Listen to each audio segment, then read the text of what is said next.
ಸಹೋದರ ಸಹೋದರಿಯರೇ, ಮೊದಲನೇದಾಗಿ ತಂದೆಯ ದೇವರಿಗೂ ಆತನ ಮಗನಾದ ಕ್ರಿಸ್ತನಿಗೂ ಸ್ತೋತ್ರ, ಘನಮಾನ ವಂದನೆಗಳನ್ನು ಸಲ್ಲಿಸುವನಾಗಿದ್ದೀನಿ.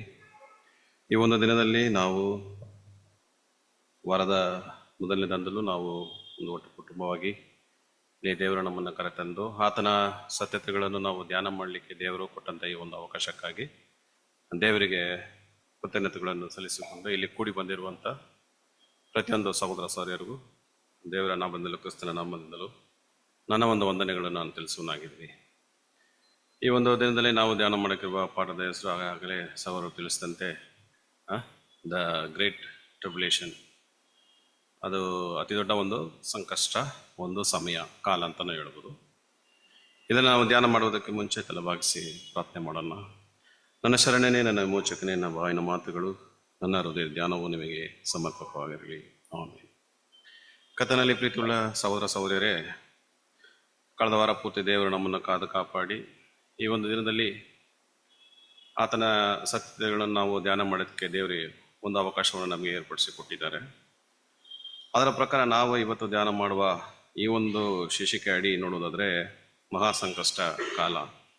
ಮತ್ತೇಯ ಬರೆದ ಸುವಾರ್ತೆ 24ನೇ ಅಧ್ಯಾಯ 21, 22 ಎಂಬ ಒಂದು 2 ವಾಕ್ಯಗಳಲ್ಲಿ ಇದು ಬರುತ್ತೆ. ಈ ಕಡೆ ದಿವಸಗಳ ಬಗ್ಗೆ ಹಲವಾರು ಪ್ರವಾದನೆಗಳು ಇದೆ. ಬಟ್ ಕ್ರೈಸ್ತ ಧರ್ಮದಲ್ಲಿರುವವರು ಈ ಕಡೆ ದಿವಸಗಳ ಬಗ್ಗೆ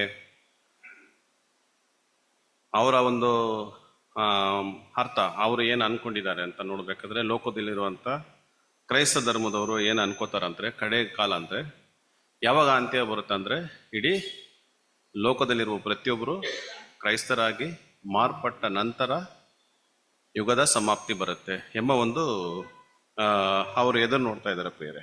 ಆದರೆ ಅವರ ಒಂದು ನಂಬಿಕೆ, ಅದು ಅವರ ಒಂದು ವಿಶ್ವಾಸ. ಬಟ್ ನಾವು ವಾಕ್ಯಗಳನ್ನು ಓದುವಾಗ, ವಾಕ್ಯಗಳನ್ನು ನಾವು ಅದನ್ನು ಧ್ಯಾನ ಮಾಡುವಾಗ ಅದಕ್ಕೆ ವಿರೋಧವಾಗಿದೆ. ಅವರ ಮನಸ್ಸಿನಲ್ಲಿ ಏನಿತ್ತೋ ಆ ರೀತಿ ಇಲ್ಲ, ಅದಕ್ಕೆ ವಿರೋಧವಾಗಿ ವಾಕ್ಯಗಳು ಇದೆ. ಹಂಗಂದ್ರೆ ಈ ಕಡೇ ದಿನಗಳಲ್ಲಿ ಈ ಲೋಕದ ಒಂದು ಪರಿಸ್ಥಿತಿ ಹೇಗಿರುತ್ತದೆ ಅಂದ್ಬಿಟ್ಟು ಸ್ಪಷ್ಟವಾಗಿ ವಾಕ್ಯಗಳಲ್ಲಿ ಬರೆಯಲ್ಪಟ್ಟಿದೆ. ಕರ್ತನಲ್ಲಿ ಪ್ರೀತಿಯುಳ್ಳ ಸಹೋದರ ಸಹೋದರಿಯರೇ, ಈಗಾಗಲೇ ನಾವು ಈ ಒಂದು ವಾಕ್ಯ ನಾವು ಓದಿದ್ದೀವಿ.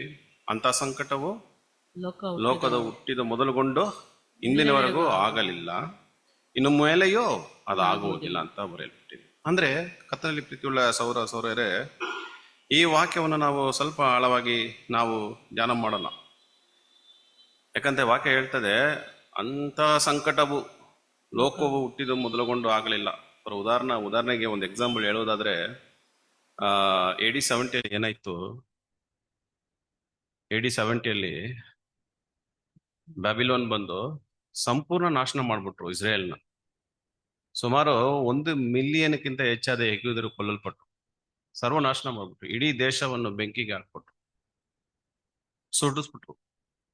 ಅದಾದ ನಂತರ ಹಿಟ್ಲರ್ ಬಂದಂತ ಕಾಲ ನಮ್ಗೆ ಚೆನ್ನಾಗಿ ಗೊತ್ತು. ಸುಮಾರು 60 ಲಕ್ಷಕ್ಕಿಂತ ಹೆಚ್ಚಾದ ಯಹೂದ್ಯರನ್ನ ನಾಶನ ಮಾಡಿದ್ರು. ನಾವು ಅವಾಗ ಹಾಗೆ ನಮ್ಮ ಒಂದು ಆಗಿದ್ರೆ, ಆ ಒಂದು ಅನುಭವ ನಮ್ಗೆ ಆಗಿದ್ರೆ ಅದು ನಮ್ಗೆ ಸಂಕಷ್ಟ ಕಾಲವಾಗಿರುತ್ತದೆ. ಫ್ರೆಂಚ್ ರೆವಲ್ಯೂಷನ್ ಬಗ್ಗೆ ನಿಮ್ಗೆ ಚೆನ್ನಾಗಿ ಗೊತ್ತು. ಫ್ರೆಂಚ್ ರೆವಲ್ಯೂಷನ್ ಅಲ್ಲಿ ನೋಡೋದಾದ್ರೆ ಪ್ರಿಯರೇ, ರೆವಲ್ಯೂಷನ್ ಅಲ್ಲಿ ಫ್ರಾನ್ಸ್ ದೇಶದಲ್ಲಿ ಇದ್ದಂತ ಗುಂಪುಗಳು ಅಥವಾ ಸೈನಿಗಳು ಎಷ್ಟು ಜನಗಳನ್ನು ಕೊಂದಾಕಿದ್ರು ಅಂತ ನೋಡುವುದಾದ್ರೆ, ಬಟ್ ಆ ಟೈಮ್ ಅವ್ರಿಗೆ ಅದು ಹೆಂಗಿತ್ತು ಅಂತ ನೋಡ್ಬೇಕಾದ್ರೆ ಒಂದು ದೊಡ್ಡ ಸಂಕಷ್ಟ ಕಾಲವಾಗಿತ್ತು. ಆದ್ರೆ ವಾಕ್ಯ ನೋಡಿ ಏನಂತ ಹೇಳ್ತದ್ರೆ, ಹೇಳಲ್ಪಟ್ಟಿದ್ರೆ, ಅಂತ ಸಂಕಟವು ಲೋಕ ಹುಟ್ಟಿದ ಮೊದಲುಗೊಂಡು ಇಂದಿನವರೆಗೂ ಆಗಲಿಲ್ಲ. ಬೇರೆ ಅದನ್ನು ಒಂದು ಸಣ್ಣ ಸಣ್ಣ ಒಂದು ಜಾಗದಲ್ಲಿ ನಡೆದಿದೆ ಅಷ್ಟೇ. ಸುಮಾರು ಎಷ್ಟೋ ವರ್ಷಗಳ ಹಿಂದೆ ನಡೆದಿರುವಂತ ಒಂದು ಸಂಕಷ್ಟಗಳು.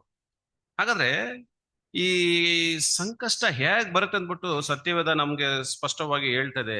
ಮತ್ತಾಯ 24ನೇ ಅಧ್ಯಾಯ 21, 22 ನೋಡೋದಾದ್ರೆ ಪ್ರಿಯರೇ, ಇದು ಯಾವಾಗ ಬರುತ್ತೆ ಅಂತ ನೋಡೋದಾದ್ರೆ ಈ ಸುವಾರ್ಥ ಯುಗದ ಅಂತ್ಯದಲ್ಲಿ ಬರುತ್ತೆ.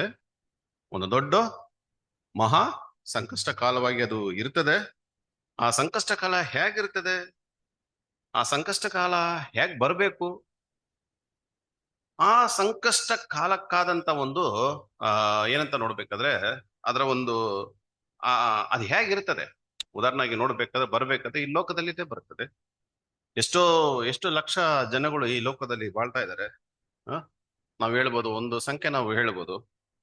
ಇಡೀ ಲೋಕದಲ್ಲಿರುವಂತ ಜನಗಳ ಒಂದು ದ್ವೇಷ, ಜನಗಳ ಒಂದು ಕೋಪ, ಅದು ಮಾತ್ರವಲ್ಲದೆ ಕೆಟ್ಟ ಆಲೋಚನೆಗಳು, ಲೋಕದಲ್ಲಿರುವಂತ ಎಲ್ಲಾ ಜನಗಳ ಒಂದು ಕೆಟ್ಟ ಆಲೋಚನೆಗಳು, ಅನಾರ್ಕಿ, ಗೊಂದಲಮಯ, ಪ್ರತಿ ಮನುಷ್ಯರುಗಳ ಒಂದು ಪಾಪ, ಕ್ರೂರವಾದ ಪಾಪ, ಇದೆಲ್ಲ ದೇವರು ನೋಡ್ತಾ ಇದ್ದಾರೆ. ಇಡೀ ಜಗತ್ತಲ್ಲಿರುವಂತ ಪ್ರತಿಯೊಬ್ಬರಲ್ಲಿರುವಂತ ಒಂದು ಸ್ವಾರ್ಥತೆ ಅದು ಹೆಚ್ಚಾಗಿದೆ. ಅದು ಮಾತ್ರ ಅಲ್ಲ, ಜ್ಞಾನ ಹೆಚ್ಚಾಗಿದೆ. ಪ್ರತಿ ಮನುಷ್ಯರಲ್ಲೂ ಜ್ಞಾನ ಹೆಚ್ಚಾಗಿದೆ. ಶ್ರೀಮಂತರು ಬಡವರಿಗೂ ಮಧ್ಯದಲ್ಲಿ ಇರುವಂತಹ ಒಂದು ಹೋರಾಟ, ಅವ್ರ ನಡುವೆ ಉಂಟಾಗುವ ಒಂದು ಜಗಳಗಳು ಮತ್ತೆ ಭಿನ್ನಾಭಿಪ್ರಾಯಗಳು, ಈ ಒಂದೊಂದು ನಾವು ಧ್ಯಾನ ಮಾಡಬೇಕಾದ್ರೆ ಕರ್ತನಲ್ಲಿ ಪ್ರೀತಿಯುಳ್ಳ ಸಹೋದರ ಸಹೋದರರೇ, ಇದು ಖಂಡಿತ ಒಂದು ದೊಡ್ಡ ಒಂದು ಸಂಕಷ್ಟಕ್ಕೆ ಒಳಗಾಗುತ್ತೆ. ಎಲ್ಲಾ ದೇಶದಲ್ಲಿರುವವರು, ಅವರವರ ಒಂದು ದೇಶದಲ್ಲಿರುವವರು ಅವರ ಒಂದು ಅಧಿಕಾರಿಗಳಿಗೆ ವಿರುದ್ಧವಾಗಿ ಎದ್ದು ನಿಲ್ತಾರೆ. ಒಂದು ದೊಡ್ಡ ಹೋರಾಟ ಪ್ರಾರಂಭವಾಗುತ್ತೆ. ಈ ಸಂಕಷ್ಟ ಉದುವಾಗಿರುತ್ತೆ ಎಲ್ಲಾ ದೇಶಗಳಿಗೂ, ಅದು ಭಯಂಕರವಾಗಿರುತ್ತದೆ. ಅದೇ ಯಾವ ರೀತಿ ಭಯಂಕರವಾಗಿರುತ್ತೆ ಅಂತ ನಾವು ಏನ್ ಮಾಡೋಣ ಅಂದ್ರೆ, ಈ ವಾಕ್ಯಗಳ ಮುಖಾಂತರ ನಾವು ಧ್ಯಾನ ಮಾಡೋಣ. ಯಾರು ಮಾಡೋದು ಮುಖ್ಯವಾಗಿ? ಯಾಕಂದ್ರೆ ವಾಕ್ಯ ಹೇಳ್ತದೆ, ಅಂತ ಸಂಕಟವು ಲೋಕ ಹುಟ್ಟಿದ ಮೊದಲುಗೊಂಡು ಇನ್ನು ನಾವು ನೋಡ್ಲಿಲ್ಲ ಅಂತ ಸಂಕಟ. ಅದು ಹೇಗಿರ್ಬೋದು ಕರ್ತನಲ್ಲಿ ಪ್ರೀತಿಯುಳ್ಳ ಸಹೋದರ ಸಹೋದರರೇ? ಒಂದು ವಾಕ್ಯ ಓದನ ನೋಡಿ. ಸ್ವಾಮಿ ಹೇಳ್ತಾರೆ, ಹಗಾಯ್ 2ನೇ ಅಧ್ಯಾಯ 7ನೇ ವಚನ. ಹಗಾಯು, ಸಕಲ ಜನಾಂಗಗಳನ್ನು ನಡಗಿಸುವೆನು, ಆಗ ಸಮಸ್ತ ಜನಾಂಗಗಳ ಇಷ್ಟ ವಸ್ತುಗಳು ಬಂದು ಒದಗಲು ಆ ಆಲಯವನ್ನು ವೈಭವದಿಂದ ತುಂಬಿಸುವೆನು. ನೋಡಿ ಪ್ರಿಯರೇ, ಈ ಒಂದು ವಾಕ್ಯ ನಾವು ಓದುವುದಾದ್ರೆ, ಸಕಲ ಜನಾಂಗಗಳನ್ನು ನಾನು ಏನ್ ಮಾಡ್ತಾ ಇದೀನಿ? ನಡಗಿಸುವೆನು, ಕದಲಿಸುವೆನು, ನಡಗಿಸ್ಬಿಡ್ತೀನಿ. ಅಂಡ್ ಐ ವಿಲ್ ಶೇಕ್ ಅಂತ ಕೊಡಲ್ಪಟ್ಟಿದೆ ಇಂಗ್ಲಿಷ್ ವಾಕ್ಯದಲ್ಲಿ. ಸಕಲ ಜನಾಂಗಗಳನ್ನು ನಾನು ನಡಗಿಸುವೆನು. ಹಂಗಂದ್ರೆ ನಾನು ಸಕಲ ಜನಾಂಗಗಳನ್ನು ನಡಗಿಸುವೆನಂದ್ರೆ ದೇವ್ರು ಏನ್ ಹೇಳ್ತಾರಂತ ನೋಡ್ಬೇಕಾದ್ರೆ, ಸಕಲ ಜಾತಿ ಇಡೀ ಲೋಕದಲ್ಲಿರುವಂತ ಕಟ್ಟ ಕಡೆಗೆ. ಹಂಗಂದ್ರೆ ಜಸ್ಟ್ ಇಮ್ಯಾಜಿನ್ ಮಾಡಿ, ದೇವರು ಅದನ್ನ ಇಡೀ ಲೋಕವನ್ನ ಅಲ್ಲಾಡಿಸ್ಬೇಕಂದ್ರೆ, ನಡಗಿಸ್ಬೇಕಂದ್ರೆ ಖಂಡಿತ ಇಡೀ ಲೋಕದ ಕಟ್ಟ ಕಡೆವರೆಗೂ ಒಂದು ದೊಡ್ಡ ಕಲಹಗಳು, ಗೊಂದಲಮಯವಾದ ಒಂದು ಸಮಸ್ಯೆಗಳು ಬಂದೇ ಬರುತ್ತದೆ. ಹಾಗಾದ್ರೆ ದೇವರು ಯಾವುದನ್ನ ನಡಗಿಸ್ತಾರೆ, ದೇವರು ಯಾವುದನ್ನ ಅಲ್ಲಾಡಿಸ್ತಾರೆ ಎಂಬ ಒಂದು ಪಾಯಿಂಟ್ ನಾವು ಧ್ಯಾನ ಮಾಡ್ಬೇಕಾದ್ರೆ ನಮ್ಗೆ ಗೊತ್ತು. ಆಗಾಗಲೇ 4 ಈ ಲೋಕ ಯಾವುದ್ರ ಮೇಲೆ ನಿಂತಿದೆ? 4 ಫೌಂಡೇಶನ್. ಒಂದು ರಾಜಕೀಯ ವ್ಯವಸ್ಥೆಗಳು, ಅಂದ್ರೆ ನಮ್ಗೆ ಚೆನ್ನಾಗಿ ಗೊತ್ತು. 2ನೇದು ಧಾರ್ಮಿಕ ವ್ಯವಸ್ಥೆಗಳು, ಸೋಷಿಯಲ್ ವ್ಯವಸ್ಥೆಗಳು. ಇನ್ನೊಂದು ನೋಡ್ಬೇಕಾದ್ರೆ ರಿಲಿಜಿಯನ್ ವ್ಯವಸ್ಥೆಗಳು, ಧಾರ್ಮಿಕ ವ್ಯವಸ್ಥೆಗಳಂತ ರಿಲಿಜಿಯಸ್. ಅದಾದ ನಂತರ ಸೋಷಿಯಲ್, ಸಾಮಾಜಿಕ ವ್ಯವಸ್ಥೆಗಳು. 4ನೇದು ನೋಡುವುದಾದ್ರೆ ಕರ್ತನಲ್ಲಿ ಪ್ರೀತಿಯುಳ್ಳ ಸಹೋದರ ಸಹೋದರರೇ, ಅದು ಆರ್ಥಿಕ ಅಂತ ನೋಡೋದೇ, ಆರ್ಥಿಕ ವ್ಯವಸ್ಥೆಗಳು. ಈ 4ನ್ನು ದೇವರು ಅಲ್ಲಾಡಿಸುತ್ತಾರೆ, ನಡುಗಿಸ್ತಾರೆ. ಇವು ನಡುಗುತ್ತೆ, ಕದಲುತ್ತೆ ಎಂಬ ಒಂದು ಅರ್ಥ ನಮ್ಗೆ ಕೊಡುತ್ತೆ. ಹಾಗಾದ್ರೆ ಪ್ರಿಯರೇ, ಇದು ಎಲ್ಲಾ ದೇಶದಲ್ಲೂ ನೋಡಿ, ಒಂದು ದೇಶಕ್ಕೆ ಮಾತ್ರ ಅಲ್ಲ, ಸಕಲ ಜನಾಂಗಗಳಂತ ನೋಡ್ಬೇಕಾದ್ರೆ ಇಡೀ ದೇಶ ಪೂರ್ತಿ. ಇದು ಹೇಗೆ ಉಂಟಾಗುತ್ತೆ, ಹೇಗೆ ಪ್ರಾರಂಭವಾಗುತ್ತೆ, ಹೇಗೆ ಇಡೀ ಕಟ್ಟ ಕಡೆಗೆ ಇದು ಹರಡುತ್ತೆ? ಬೇರೆ ಜಸ್ಟ್ ಇಮ್ಯಾಜಿನ್ ಮಾಡಿ. ಯಾಕೋಬ ನೀವು 5ನೇ ಅಧ್ಯಾಯ 1-6 ಮನೇಲಿರುವಾಗ ನೀವು ಓದ್ಕೊಳ್ಳಿ. ನೀವು ಇದನ್ನ ಓದ್ಬೇಕಾದ್ರೆ ಜಸ್ಟ್ ಇಮ್ಯಾಜಿನ್ ಮಾಡಿ, ನಾವು ಒಬ್ಬೊಬ್ರು ನಾವು ಒಬ್ಬರನ್ನ ನಾವು ಅವಲಂಬಿಸಿ ಇರ್ತೇವೆ. ಒಂದು ಊಟಕ್ಕೆ, ಇನ್ನೊಂದು ಕೆಲಸಕ್ಕೆ, ಜೀವನಕ್ಕೆ ಒಬ್ಬೊಬ್ಬರ ಮೇಲೆ ನಾವು ಏನ್ ಮಾಡಿದ್ದೀವಿ ಅಂದ್ರೆ ಅವಲಂಬಿಸಿ ನಾವು ಬಾಳ್ತಾ ಇದ್ದೀವಿ. ಈಗ ನನಗೆ ಕೆಲಸ ಬೇಕಾದ್ರೂ ಒಬ್ಬರನ್ನ ಕೆಲಸ ಕೊಡ್ಬೇಕು, ಆಹಾರ ಬೇಕಂದ್ರೂ ನನ್ಗೆ ಆಹಾರ ಸಿಗ್ಬೇಕು. ಆ ಆಹಾರನ ಬೆಳೆಸೋದು ಯಾರು? ರೈತರಿಗೆ ಬೇಕಾದಂತ ಬೆಳೆಸ್ಬೇಕಂದ್ರೆ ಅವ್ರಿಗೆ ಬೇಕಾದಂತ ಮೆಟೀರಿಯಲ್ಸ್ ಅವ್ರು ಇನ್ನೊಬ್ಬರನ್ನ ಅವಲಂಬಿಸಿರ್ಬೇಕು. ಹೀಗೆ ಒಬ್ಬ ಮನೆ ಕಟ್ಟಬೇಕಂದ್ರೆ ಕೂಲಿಗಾರರನ್ನ ಅವಲಂಬಿಸಿರ್ಬೇಕು. ಸೊ ಪ್ರತಿಯೊಂದು ಈ ಲೋಕದಲ್ಲಿ ಒಬ್ಬೊಬ್ಬರನ್ನು ಅವಲಂಬಿಸಿರುವ ಒಂದು ವಿಷಯ ಇರುವುದರಿಂದ ಜಸ್ಟ್ ಈಗ ಯುದ್ಧ ನಡೀತಾ ಇದೆ. ಈಗ ನೋಡಿ, ಅಲ್ಲಿ ಇರಾನಿಂದ ಸ್ಟೇಟ್ ಆಫ್ ಹಾರ್ಮುಸ್ ಇಂದ ಯಾವುದೇ ಒಂದು ಹಡಗುಗಳು ಬಿಡ್ತಾ ಇಲ್ಲ US. ಅಲ್ಲಿಂದ ಇರಾನ್ ಬಿಟ್ರು ಕೂಡ US ಬಿಡ್ತಾ ಇಲ್ಲ. ಅದನ್ನ ಸರಿಯಾಗಿ ಹಿಡ್ಕೊಂಡು ಹೋಗಿ ಅದರಲ್ಲಿ ಇರುವಂತ ಆಯಿಲ್, ಕ್ರೂಡ್ ಆಯಿಲ್ಸ್ ಅವರು ತಗೊಂಡು ಅವ್ರು ಮಾರ್ಕೊಂಡ್ಬಿಡ್ತಾರೆ. ಈಗ ಅಲ್ಲಿಂದ ಬರುವಂತ ಶಿಪ್ಸ್, ಕಾರ್ಗೋ ಶಿಪ್ಸ್ ಅವಲ್ಲ, ಸೊ ಬರ್ಬೇಕಾದ್ರೆ ಪ್ರತಿಯೊಂದು ದೇಶಕ್ಕೆ ಬರ್ತಾನೆ ಇರ್ತದೆ. ಒಂದೊಂದು ದೇಶ 23 ಹಡಗುಗಳನ್ನ ಇಟ್ಟಿರ್ತಾರೆ, ಬರ್ತಾನೆ ಇರುತ್ತದೆ ಕ್ರೂಡ್ ಆಯಿಲ್ಸ್ಗಳು.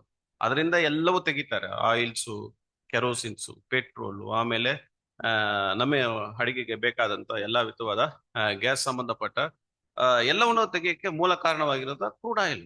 ಜಸ್ಟ್ ಅದನ್ನ ಸ್ಟಾಪ್ ಮಾಡ್ಬಿಟ್ರೆ ಏನಾಗತ್ತೆ? ಯಾವುದು ಬರಲ್ಲ. ಅಂದ್ರೆ ನಮಗೆ ಪೆಟ್ರೋಲ್ ಡೀಸೆಲ್ ಯಾವ್ದು ಸಿಕ್ಕಿಲ್ಲ ಅಂದ್ರೆ ಯಾವ ಕೆಲಸನ ಏನ್ ಮಾಡಕ್ಕಾಗಲ್ಲ, ಯಾವುದು ಮಾಡಕ್ಕಾಗಲ್ಲ.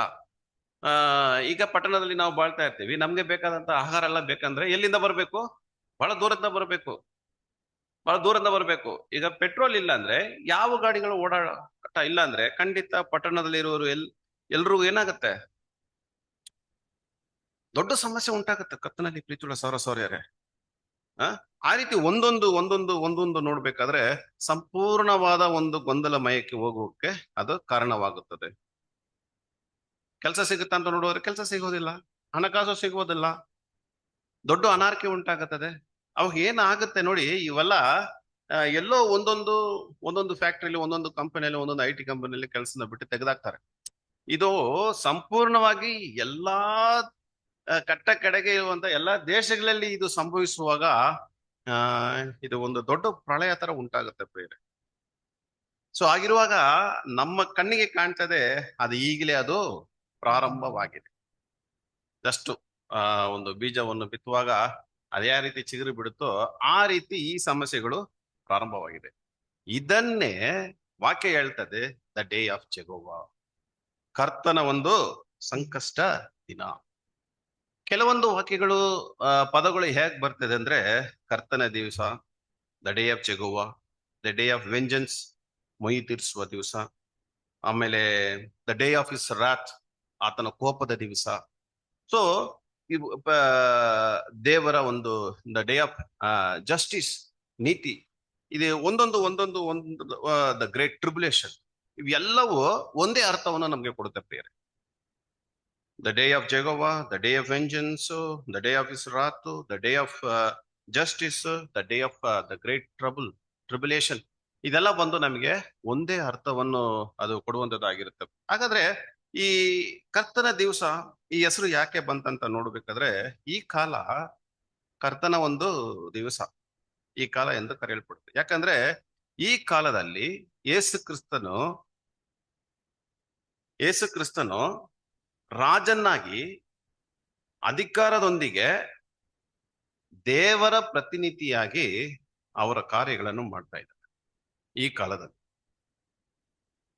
ಅಂದ್ರೆ ಈ ಕಾಲದಲ್ಲಿ ಯೇಸು ಕ್ರಿಸ್ತನ ಒಂದು ಕೆಲಸ ಏನಂತ ನೋಡ್ಬೇಕಾದ್ರೆ, ಯೇಸು ಸ್ವಾಮಿ ನಮಗೆ ಸಮಾಧಾನ ಆಶೀರ್ವಾದವನ್ನು ಉಂಟು ಮಾಡ್ತಾ ಇಲ್ಲ, ಅದನ್ನ ಕೊಳ್ಳಿಕ್ಕೆ ಈಗ ಬಂದಿಲ್ಲ. ಅದಕ್ಕೆ ಬದಲಾಗಿ ದೇವರ ತಂದೆಯಾದ ಯೆಹೋವ ದೇವರ ಸೇನಾಧಿಪತಿಯಾಗಿ ಅವರು ಬಂದಿದ್ದಾರೆ. ಈ ಲೋಕದಲ್ಲಿರುವಂತ ಎಲ್ಲಾ ಕಾರ್ಯಗಳನ್ನು ತನ್ನ ಅಡಗಿನಲ್ಲಿ ಇಟ್ಟುಕೊಂಡು ಕಾರ್ಯವನ್ನು ನಿರ್ವಹಿಸ್ತಾರೆ. ನಮ್ಮ ಬ್ರದರ್ ರಸೂಲ್ ಬಹಳ ಚೆನ್ನಾಗಿ ಬರ್ತಿದ್ದಾರೆ. The period is called the day of vengeance ಎಂಬ ಒಂದು ಅಡಿಯಲ್ಲಿ ಅವರು ಬದಿರುವಂತ ಈ ಒಂದು ಮಾತನ್ನು ನಾವು ಧ್ಯಾನ ಮಾಡ್ಬೇಕಾದ್ರೆ, ಆ ವಾಕ್ಯಗಳನ್ನೆಲ್ಲ ಇಲ್ಲಿ ಅವರು ಕೋಟ್ ಮಾಡಿ ಅವರು ಬರೆದಿದ್ದಾರೆ ಸಹೋದರ ರಸೂಲ್. ಏನಂತ ಹೇಳ್ತಾರೆ? It is called the day of Jehovah because through Christ with royal title and power will be present as Jehovah's representative. Jehovah's representative taking charge of all affairs during this day of trouble. ಅವರು ತಗೋತಾರಂತೆ ದೇವರ ಒಂದು general ಆಗಿ. ಇನ್ನೊಂದು ಕಡೆ writings ಅಲ್ಲಿ ಇನ್ನೊಂದು writings ನಾನು ಹಾಕ್ತೀನಿ ನೋಡಿ, ಇವೆಲ್ಲ ರೀಪ್ರಿಂಟ್ಸ್ ಆರ್ಟಿಕಲ್ ಹೇಳ್ತಾ ಇದೆ, it is more us the general of Jehovah. ಒಂದು ಸೇನಾಧಿಪತಿಯಾಗಿ ಅವರು ಆ ಒಂದು ಪೊಸಿಷನ್ ತಗೋತಾರಂತೆ ದ ಡೇ ಆಫ್ ಜೆಹೋವಾದಲ್ಲಿ, ಕರ್ತನ ದಿವಸದಲ್ಲಿ. ಹಂಗಾದ್ರೆ ಏನ್ ನಡೀತಾ ಇನ್ ಮುಂದೆ? ಈಗ ಯೇಸು ಸ್ವಾಮಿಗೆ ವಹಿಸ್ಬಿಟ್ಟಿದ್ದಾರೆ, ಆ ಒಂದು ಅಧಿಕಾರವನ್ನು ಕೊಟ್ಬಿಟ್ಟಿದ್ದಾರೆ, ಆ ಪವರ್ ಅನ್ನು ಕೊಟ್ಬಿಟ್ಟಿದ್ದಾರೆ. ಈಗ ಸಮಾಧಾನ ಕೊಡಕ್ಕೆ ಬರ್ಲಿಲ್ಲ ಯೇಸು ಸ್ವಾಮಿ. ಏನ್ ಮಾಡ್ಬೇಕು ಆತನ ಕರ್ತನ ದಿವಸದಲ್ಲಿ ಏನ್ ಮಾಡಬೇಕು, ಅಧಿಕಾರದೊಂದಿಗೆ ಅವರು ಒಂದು ಸೇನಾಧಿಪತಿಯಾಗಿ ಎಲ್ಲವನ್ನು ಅಡಗಿಸ್ತಾರೆ, ತನ್ನ ಒಂದು ನಿಯಂತ್ರಣದಲ್ಲಿ ಇಟ್ಟುಕೊಳ್ಳಕ್ಕೆ ಪ್ರಾರಂಭಿಸ್ತಾರೆ. ಆಗ ರೀತಿ ಪ್ರಾರಂಭಿಸುವಾಗ ಏನಾಗುತ್ತೆ ಅಂತ ನೋಡೋದಾದ್ರೆ, ಕರ್ತನಲ್ಲಿ ಪ್ರೀತಿ ಒಳ್ಳೆ ಸಹೋದರ ಸಹೋದರಿಯರೇ, ತಪ್ಪು ಮತ್ತೆ ಅಪೂರ್ಣವಾದ ಆಲೋಚನೆಗಳು ಪ್ರತಿ ಜನಗಳಲ್ಲಿ ಇರುವಂತಹ ಪ್ರತಿಯೊಂದು ತಪ್ಪಾದ ಅಪೂರ್ಣವಾದ ಆಲೋಚನೆಗಳು ಎಲ್ಲಾ ವ್ಯವಸ್ಥೆಗಳು ಕೆಳಗಾಗ್ತಾರೆ, ನಾಶಪಡಿಸ್ತಾರೆ. ಇನ್ನೊಂದು ವಾಕ್ಯ ನಾವು ಓದನ್ನ, ಇದಕ್ಕೆ ಸಪೋರ್ಟ್ ಆಗಿ ಇರುವಂತ ಕೆಲವು ವಾಕ್ಯ ಓದುವುದಾದ್ರೆ ಐಸಾಯ 63ನೇ ಅಧ್ಯಾಯ 1ನೇ ವಚನ ಓದನ್ನ. ಐಸಾಯ 63:1. ಆಹಾ, ರಕ್ತವರ್ಣದ ಉಡುಪನ್ನುಟ್ಟು ಘನ ವಸ್ತ್ರಗಳನ್ನು ಧರಿಸಿಕೊಂಡು ಮಹಾಶೌರ್ಯಯುಕ್ತನಾಗಿ ಮೆರೆಯುತ್ತಾ ಏದೋಮಿನ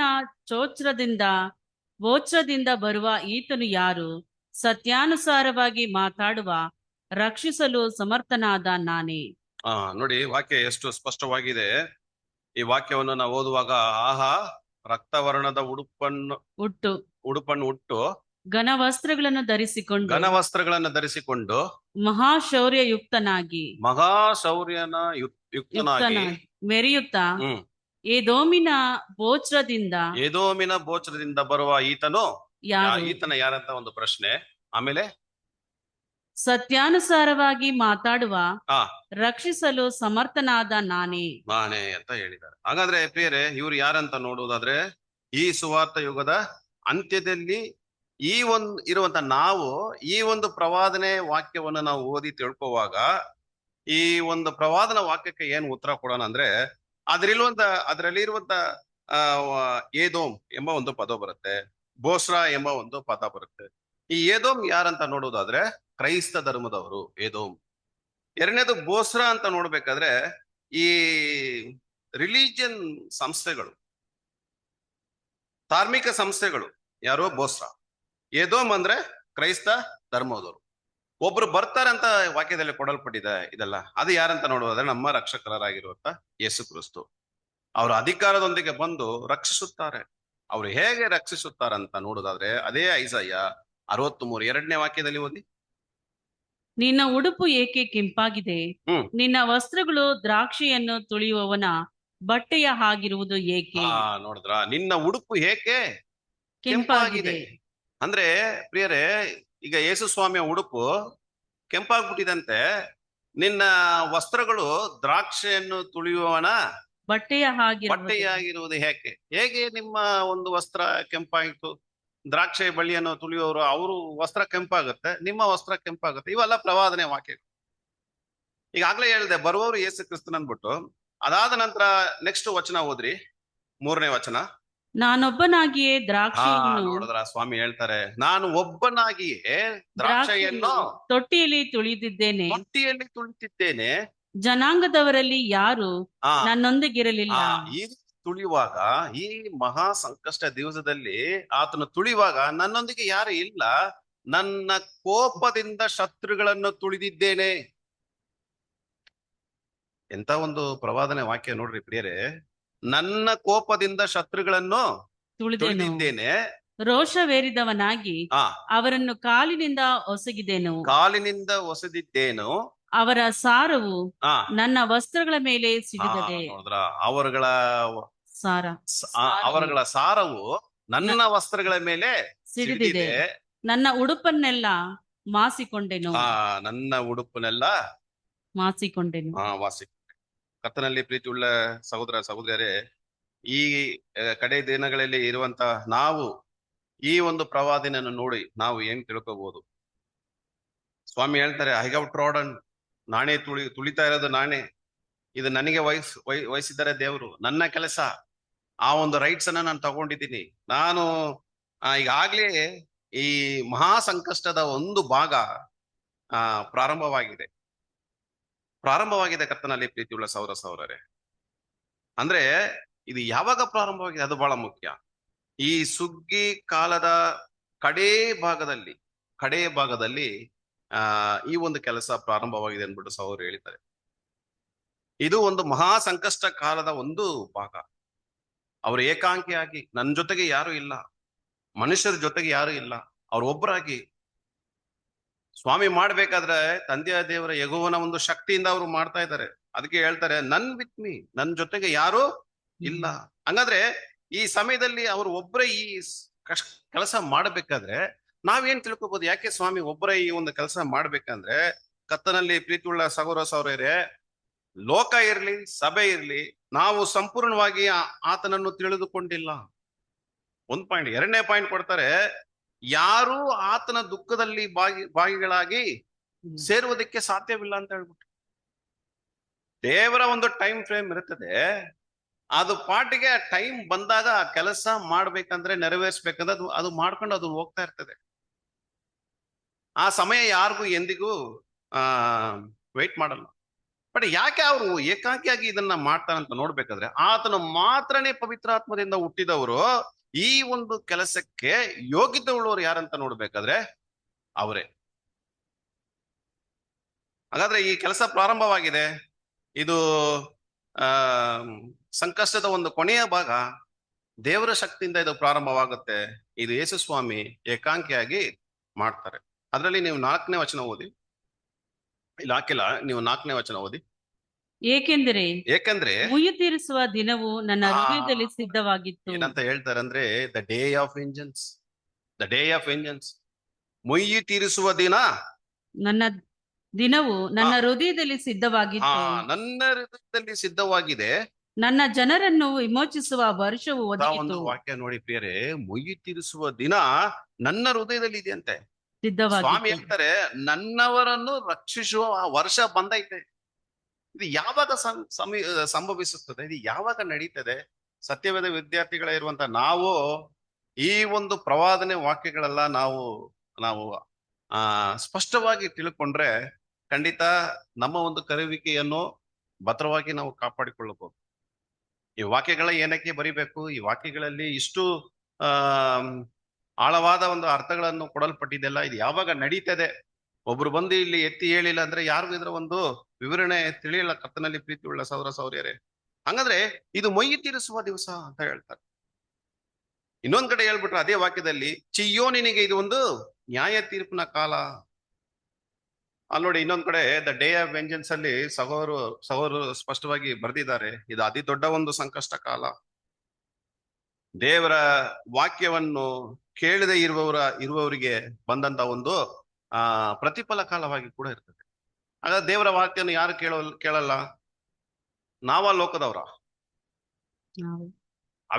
ಅವಿದ್ಯತೆಯಿಂದ ನಡ್ಕೊಳ್ಳೋರು ನಾವ ಲೋಕದವರ? ನೋಡಿ ಪ್ರಿಯರೇ, ನಾವು ಧ್ಯಾನ ಮಾಡೋಣ. ನಾವು ಧ್ಯಾನ ಮಾಡುವಾಗಲೇ ನಮ್ಗೆ ಅರ್ಥವಾಗ್ಬಿಡುತ್ತದೆ ಇದು ಸಂಪೂರ್ಣವಾದ ಅರ್ಥ. ಹಾಗಂದ್ರೆ ಏನ್ ನಡೀತೆ ಅಂತ ನೋಡ್ಬೇಕಾದ್ರೆ, ಹಳೆಯ ವ್ಯವಸ್ಥೆಗಳು, ದ ಓಲ್ಡ್ ಡಿಸ್ಪೆನ್ಸೇಷನ್ ದೇವ್ರು ಏನ್ ಮಾಡ್ತಾರೆ? ನಾಶಪಡಿಸ್ತಾರೆ. ಯಾವಾಗ ನಾಶಪಡಿಸ್ತಾರೆ? ಆತನ ರೌದ್ರ ದಿನದಲ್ಲಿ, ಸಂಕಷ್ಟ ದಿನದಲ್ಲಿ, ಆತನ ಕೋಪದ ದಿವಸದಲ್ಲಿ, ಯೆಹೋವನ ದಿನದಲ್ಲಿ ಏನ್ ಮಾಡ್ಬಿಡ್ತಾರೆ? ಇದನ್ನೆಲ್ಲ ಸರ್ವನಾಶನ ಮಾಡ್ಬಿಡ್ತಾರೆ. ಇದು ನಡ್ಲಿಕ್ಕೆ ದೇವರು ತೆಗೆದುಕೊಳ್ಳುವ ದಿವಸ ಅಂತ ನೋಡ್ಬೇಕಾದ್ರೆ ದಿನ ಅಲ್ಲ, ಒಂದು ಕಾಲ, ಸಮಯ ಇದು ತಗೊಳ್ತಾರೆ, ಒಂದು ಟೈಮ್ ಪೀರಿಯಡ್ ತಗೊಳ್ತಾರೆ. ಇಲ್ಲಿ ಯಾರನ್ನ ರಕ್ಷಿಸ್ತಾರ? ಫಸ್ಟ್ ಯಾರನ್ನ ರಕ್ಷಿಸುವುದಕ್ಕೆ? ನನ್ನವರನ್ನು ರಕ್ಷಿಸುವುದಕ್ಕೆ ಅಂತಂದ್ರೆ ಯಾರು? ಸಭೆಯವರನ್ನು ಏನ್ ಮಾಡ್ತಾರೆ? ದೇವರು ಮೊದಲು ರಕ್ಷಿಸುತ್ತಾರ ಅಂದ್ಬಿಟ್ಟು ಅಲ್ಲಿ ಕೊಡಲ್ಪಟ್ಟಿದೆ. ಆದ್ರೆ ಪ್ರಿಯರೇ, ಸಭೆಯನ್ನು ರಕ್ಷಿಸಬೇಕಾದ್ರೆ ಸಭೆ ಸಂಪೂರ್ಣವಾದ ನಂತರ ಸಂಪೂರ್ಣವಾದಂತ ಈ ಸಂಕಷ್ಟ ಕಾಲ ಪ್ರಾರಂಭವಾಗ್ಬಿಡುತ್ತೆ. ಸಂಪೂರ್ಣವಾಗಿ ಪ್ರಾರಂಭವಾಗ್ಬಿಡುತ್ತೆ. ಒಂದೊಂದು ಅಂತ್ಯ ಇದೆ ಈ ಸಂಕಷ್ಟ ಕಾಲಕ್ಕೆ. ಬಟ್ ಈ ಸಂಕಷ್ಟ ಕಾಲದಲ್ಲಿ the day of Jehovah, the day of wrath, the day of vengeance, ಆತನ ರೌದ್ರ ದಿನ, ಕೋಪದ ದಿನ ಅಂತ ನೋಡ್ಬೇಕಾದ್ರೆ ಎರಡು ವಿಷಯಗಳು ಒಂದೇ ಸಮಯದಲ್ಲಿ ಸೈಮಲ್ಟೇನಿಯಸ್ ಆಗಿ ನಡೆಯುತ್ತೆ. ಒಂದು ಕಡೆ ನಾಶನ, ಹಳೆಯ ವ್ಯವಸ್ಥೆಗಳನ್ನು ತೆಗೆದಾಕ್ತಾರೆ, ಇದು ಒನ್ ಪಾರ್ಟ್. ಸೈಮಲ್ಟೇನಿಯಸ್ ಆಗಿ ಇನ್ನೊಂದು ಭಾಗ ರಕ್ಷಿಸುತ್ತಾರೆ. ನೂತನ ರಾಜ್ಯ ಪ್ರಾರಂಭವಾಗೋದಕ್ಕೆ ಆ ಕಾರ್ಯಗಳು ಆಗುತ್ತೆ. ಹಳೆಗಳನ್ನ ತೆಗೆದಾಕಿ ಹೊಸದನ್ನು ಸ್ಥಾಪನೆ ಮಾಡ್ತಾರೆ. ಇನ್ನೂ ಒಂದು ಕೆಲವೊಂದು ವಾಕ್ಯಗಳು ನಾವು ನೋಡೋದಾದ್ರೆ ಇದಕ್ಕೆ ಸಪೋರ್ಟ್ ಆಗಿ ಕೀರ್ತನೆ 110ನೇ ಅಧ್ಯಾಯ 5ನೇ ವಚನ ಓದೋಣ. ನಿನ್ನ ಬಲಗಡೆಯಲ್ಲಿರುವ ಕರ್ತನು ತನ್ನ ಕೋಪದ ದಿನದಲ್ಲಿ ರಾಜರನ್ನು ಖಂಡಿಸುವನು. ಏನಂತ ಕೊಡಲ್ಪಟ್ಟಿದೆ? ನಿನ್ನ ಬಲಗಡೆಯಲ್ಲಿರುವ ಕರ್ತನು ತನ್ನ ಕೋಪದ ದಿನದಲ್ಲಿ ರಾಜರನ್ನು ಖಂಡಿಸೋಣ. ಅಂದ್ರೆ ಪ್ರಿಯರೇ, ಕರ್ತನಲ್ಲಿ ಪ್ರೀತಿ ಉಳ್ಳ ಸಹೋದರ ಸಹೋದರಿಯರೇ, ಇಲ್ಲಿ ಕರ್ತನು ದ ಲಾರ್ಡ್ ಅಂತ ಕೊಡಲ್ಪಟ್ಟಿದಲ್ಲ. ದ ಲಾರ್ಡ್ ಅಂದ್ರೆ ಇದು ಯಾರಿಗೆ ಹೋಲಿಸ್ಬೋದು? ನಮ್ಮ ಸ್ವಾಮಿಯ ಅಥವಾ ಯೆಹೋವ ದೇವರ? ಯೇಸು ಸ್ವಾಮಿ ಅಲ್ವೇ? ಇಬ್ರಿಯ ಭಾಷೆಯಲ್ಲಿ ಅಡೋನಾಯ್ ಅಂತ ಬರುತ್ತೆ. ಯಾರಿಗೆ? ಇದು ಯೇಸು ಸ್ವಾಮಿಗೆ. ಯಾಕಂದ್ರೆ ಬಲಭಾಗದಲ್ಲಿ ಈಗ ಯಾರಿರೋದು? ಯೇಸು ಸ್ವಾಮಿ ಇದ್ದಾರೆ. ಒಬ್ಬ ರಾಜನಿಗೆ ಬಲಭಾಗದಲ್ಲಿ ಬಲಭಾಗ ಅಂತ ನೋಡ್ಬೇಕಾದ್ರೆ ಏನನ್ನೆಲ್ಲ ನಾವು ಹೇಳ್ಬೋದು? ಕರ್ತನಲ್ಲಿ ಪ್ರೀತಿಯುಳ್ಳ ಸಹೋದರರೇ, ದ ರೈಟ್ ಹ್ಯಾಂಡ್ ಅಂತ ಹೇಳುವುದಾದ್ರೆ ಅದು ಅಲ್ಲಿ ಏನಿದೆ ಅಂತಂದ್ರೆ ನೋಡ್ಬೇಕಾದ್ರೆ ದೇವರ ಕೃಪೆ ಮತ್ತೆ ದೇವರ ಶಕ್ತಿ ಇರುವಂತ ಒಂದು ಸ್ಥಳನೇ ಬಲಭಾಗ. ಈ ಬಲಭಾಗದಲ್ಲಿ ಇರೋದು ಯಾರು? ನಮ್ಮ ಯೇಸು ಸ್ವಾಮಿ. ಅಂದ್ರೆ ನಮ್ಮ ಯೇಸು ಸ್ವಾಮಿ ದೇವರ ಪ್ರಧಾನವಾದಂತ ಅಧಿಕಾರದಲ್ಲಿ ಇದ್ದಾರೆ. ಅವರ ಒಂದು ಕೋಪದ ದಿವಸದಲ್ಲಿ, ಈ ಮೊಯ್ಯಿ ತೀರಿಸುವ ದಿವಸದಲ್ಲಿ, ಮಹಾ ಸಂಕಷ್ಟ ಕಾಲದಲ್ಲಿ ಆತನು ಇದನ್ನ ಪಡ್ಕೊಂಡು, ಆ ಶಕ್ತಿಯನ್ನು ಪಡ್ಕೊಂಡು ಏನ್ ಮಾಡ್ತಾರೆ? ಆತನ ಕಾರ್ಯಗಳನ್ನು ಹೇಗ್ ಮಾಡ್ತಾರೆ? 1000 ವರ್ಷ ಆಳ್ವಿಕೆ ಪ್ರಾರಂಭವಾಗುವುದಕ್ಕೆ ಮುಂಚಿತವಾಗಿ ಬಹಳ ಅತಿ ದೊಡ್ಡ ಒಂದು ಸಂಕಷ್ಟ ಕಾಲ. ಇಡೀ ದೇಶದಲ್ಲಿರುವಂತ ಪ್ರತಿಯೊಂದು ದೇಶಗಳಿಗೂ ಶಿಕ್ಷಣೆಗಳು ಬಂದೇ ಬರುತ್ತೆ, ಭಯಂಕರವಾದ ಶಿಕ್ಷಣೆಗಳು ಬರುತ್ತೆ ಪ್ರಿಯರೇ. ಸತ್ಯವೇದ ಹೇಳ್ತದೆ, ಬರಲಿಕ್ಕಿರುವ ಆ ಒಂದು ಸಂಕಷ್ಟದ ಬಗ್ಗೆ ನೋಡುವುದಾದ್ರೆ, ಅಂತ ಸಂಕಟವು ಲೋಕದ ಹುಟ್ಟಿದ ಮೊದಲುಗೊಂಡು ಇಂದಿನವರೆಗೂ ಆಗಲಿಲ್ಲ, ಇನ್ನು ಮೇಲೆ ಹೋಗುದಿಲ್ಲ. ಅಂದ್ರೆ ಅದೇ ಲಾಸ್ಟ್. ಅದಾದ ನಂತರ ಸಂಕಷ್ಟ ಕಾಲ ಅದು ಬರ್ಲಿಕ್ಕೆ ಅವಕಾಶ ಇಲ್ಲ. The day of vengeance. ಅದರಲ್ಲಿ ಕೆಲವೊಂದು ವಾಕ್ಯಗಳು ನಾವು ಪ್ರವಾದಿಗಳು ಈ ಒಂದು ದಿವಸದ ಬಗ್ಗೆ ಏನ್ ಬರೀತಾರೆ, ಯಾವ ರೀತಿ ಬರೀತಾರೆ ಅಂದ್ಬಿಟ್ಟು ನಾವೇನ್ ಮಾಡೋಣ, ಕೆಲವೊಂದು ವಾಕ್ಯಗಳು ನಾವು ಓದುವುದಾದ್ರೆ ಐಸಾಯ 63 4ನೇ ವಚನ ಓದೋಣ. ಏಕೆಂದರೆ ಮುಯ್ಯಿ ತೀರಿಸುವ ದಿನವು ನನ್ನ ಹೃದಯದಲ್ಲಿ ಸಿದ್ಧವಾಗಿತ್ತು. ನೋಡಿದ್ರೆ, ಮುಯ್ಯಿ ತೀರಿಸುವ ದಿನವು ನನ್ನ ಹೃದಯದಲ್ಲಿ ಸಿದ್ಧವಾಗಿತ್ತು, ನನ್ನ ಜನರನ್ನು ವಿಮೋಚಿಸುವ ವರ್ಷವು ಒದಗಿತ್ತು. ಒಂದು ಇದು ಯಾರೋ ಪ್ರವಾದಿಯಾದಂತ ಯೆಶಾಯ ನುಡಿದಂತ ಮಾತು. ಪ್ರವಾದಿಯಾದಂತ ದಾನಿಯೇಲ್ ಏನ್ ಹೇಳ್ತಾರೆ ನೋಡೋಣ. 12ನೇ ಅಧ್ಯಾಯ 1ನೇ ವಚನ. ನಿನ್ನ ಜನರ ಪಕ್ಷವನ್ನು ಹಿಡಿದಿರುವ ಮಹಾಪಾಲಕನಾದ ಮಿಕಾಯೇಲನು ಆ ಕಾಲದಲ್ಲಿ ಏಳುವನು. ಮೊಟ್ಟ ಮೊದಲು ಜನಾಂಗವು ನೋಡ್ಬೇಕಾದ್ರೆ ದ ಡೇ ಆಫ್ ಜೆಹೋವ, ಆ ಕಾಲದಲ್ಲಿ ಏಳುವೆನು. ಆ ಒಂದು ಅಧಿಕಾರವನ್ನು ಪಡ್ಕೊಂಡು ಆ ಕಾಲದಲ್ಲಿ ಏಳುವನು. ಆಮೇಲೆ ಮೊಟ್ಟ ಮೊದಲು ಜನಾಂಗವು ಉಂಟಾದಂದಿನಿಂದ ಅಂದಿನವರೆಗೂ ಸಂಭವಿಸದಿರದಂತ ಸಂಕಟವು ಸಂಭವಿಸುವುದು. ಆಗ ನಿನ್ನ ಜನರೊಳಗೆ ಯಾರು ಹೆಸರುಗಳು ಜೀವಬಾಧಿರ ಪಟ್ಟಿಯಲ್ಲಿ ಸಿಕ್ಕುವವು, ಅವರೆಲ್ಲರೂ ರಕ್ಷಿಸಲ್ಪಡುವರು. ಆ ದಿನದಲ್ಲಿ ಅವರು ಹೇಳುವರು. ಯಾರು? ಯೇಸು ಸ್ವಾಮಿ ಹೇಳ್ತಾರೆ ಅಂದ್ಬಿಟ್ಟು ಹೇಳಲ್ಪಟ್ಟಿದೆ. ಪ್ರವಾದಿ ಅಂತ ಮಲಾಕಿ ಏನ್ ಹೇಳ್ತಾರೆ ನೋಡೋಣ. 4ನೇ ಅಧ್ಯಾಯ 1ನೇ ವಚನ. ಈಗೋ ಆ ದಿನವು ಬರುತ್ತಿದೆ, ಹೇಳ್ತಾರೆ. ಈಗೋ ಆ ದಿನವು ಬರುತ್ತದೆ, ಉರಿಯುತ್ತಿದೆ. ಸಕಲ ಅಹಂಕಾರಿಗಳು, ನೋಡಿ, ಸಕಲ ಅಹಂಕಾರಿಗಳು, ದುಷ್ಕರ್ಮಿಗಳು ಹೊಟ್ಟಿನಂತಿರುವರು. ಬರುತ್ತಿರುವ ಆ ದಿನವು ಅವರಿಗೆ ಅಗ್ನಿ ಪ್ರಳಯವಾಗುವುದು. ಬರುತ್ತಿರುವ ಆ ದಿನಗಳು ಯಾರಿಗೆ? ಇದು ಸಭೆಗ, ಲೋಕದಲ್ಲಿರುವವ್ರಿಗ. ನೋಡಿ, ವಾಕ್ಯ ಎಷ್ಟು ಸ್ಪಷ್ಟವಾಗಿದೆ, ಕ್ಲಿಯರ್ ಆಗಿದೆ. ಸ್ವಾಮಿ ಬಂದು ಏನೇನೆಲ್ಲ ಮಾಡ್ತಾರೆ ಅಂದ್ಬಿಟ್ಟು ಇಲ್ಲಿ ಹೇಳ್ಬಿಡ್ದೆ. ಈಗೋ ಆ ದಿನವೂ ಬರುತ್ತಿದೆ, ಒಲಿಯಂತೆ ಉರಿಯುತ್ತಿದೆ. ಸಕಲ ಅಹಂಕಾರಿಗಳು, ದುಷ್ಕರ್ಮಿಗಳು, ಒಟ್ಟಿನಂತಿರುವವರು. ಬರುತ್ತಿರುವ ಆ ದಿನವೂ ಅವರಿಗೆ ಅಗ್ನಿ ಪ್ರಳಯವಾಗುವುದು. ಬುಡ ರೆಂಬೆಗಳಾದವನ್ನು ಉಳಿಸದು. ಇದು ಯಾರು ಹೇಳ್ತಾ ಇರೋದು? ಪ್ರವಾದಿಯಾದಂತ ಮಲಾಕಿ.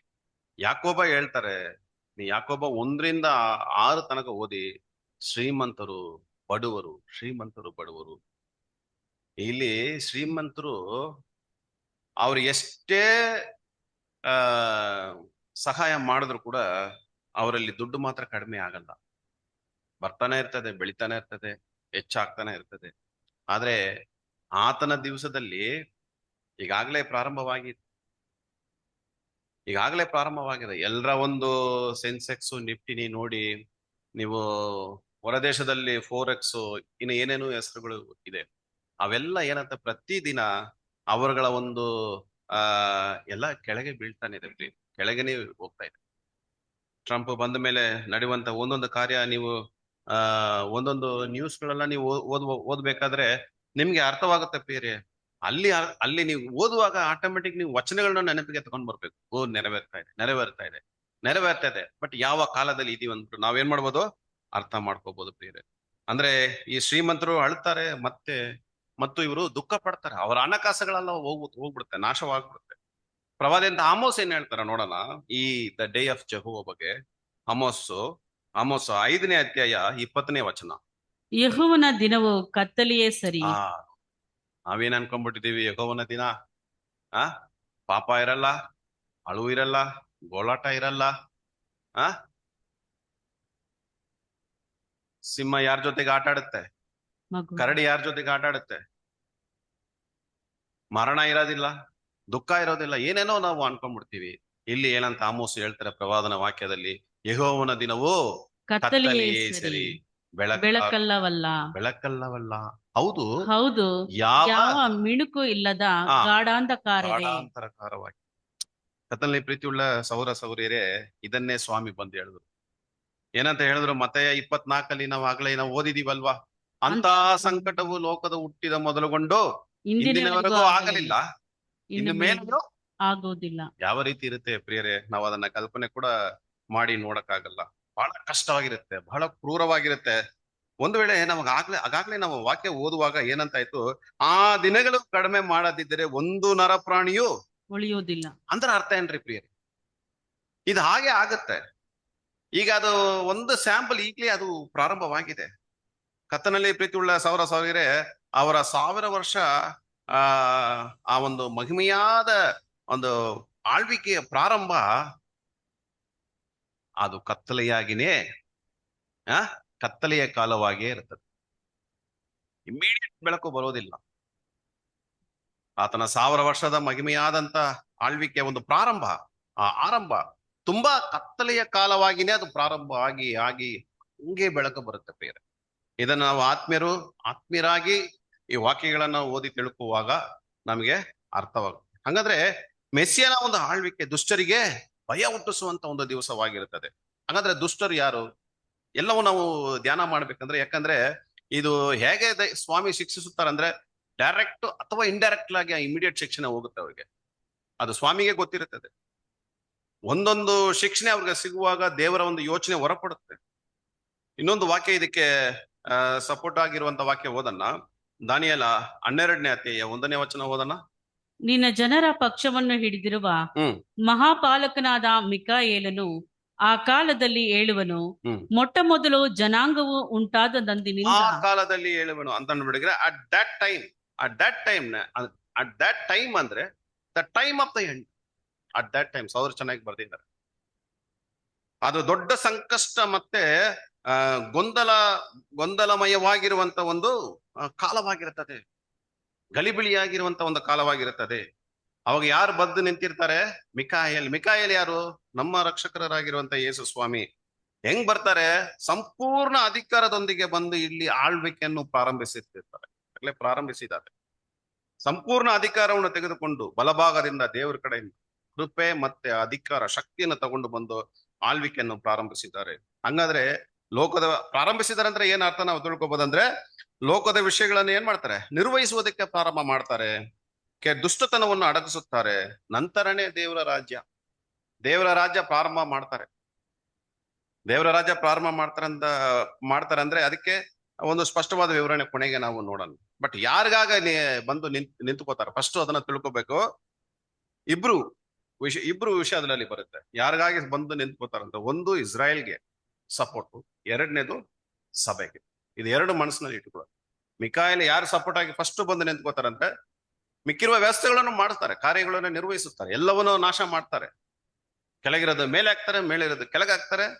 ಎಲ್ಲವನ್ನೂ ದಾಳಿ ಮಾಡುವಾಗ ಎರಡು ಜನರ ಗುಂಪಿಗೆ ಸಪೋರ್ಟ್, ಒಂದು ಇಸ್ರಾಯೇಲ್ಗೆ, ಇನ್ನೊಂದು ಸಭೆಗೆ. ಬಹಳ ಚೆನ್ನಾಗಿ ಇದರಲ್ಲಿ ಬರೆದಿದ್ದಾರೆ, ದ ಡೇ ಆಫ್ ಜೆಹೋವಾ, ಕರ್ತನ ಒಂದು ದಿವಸ.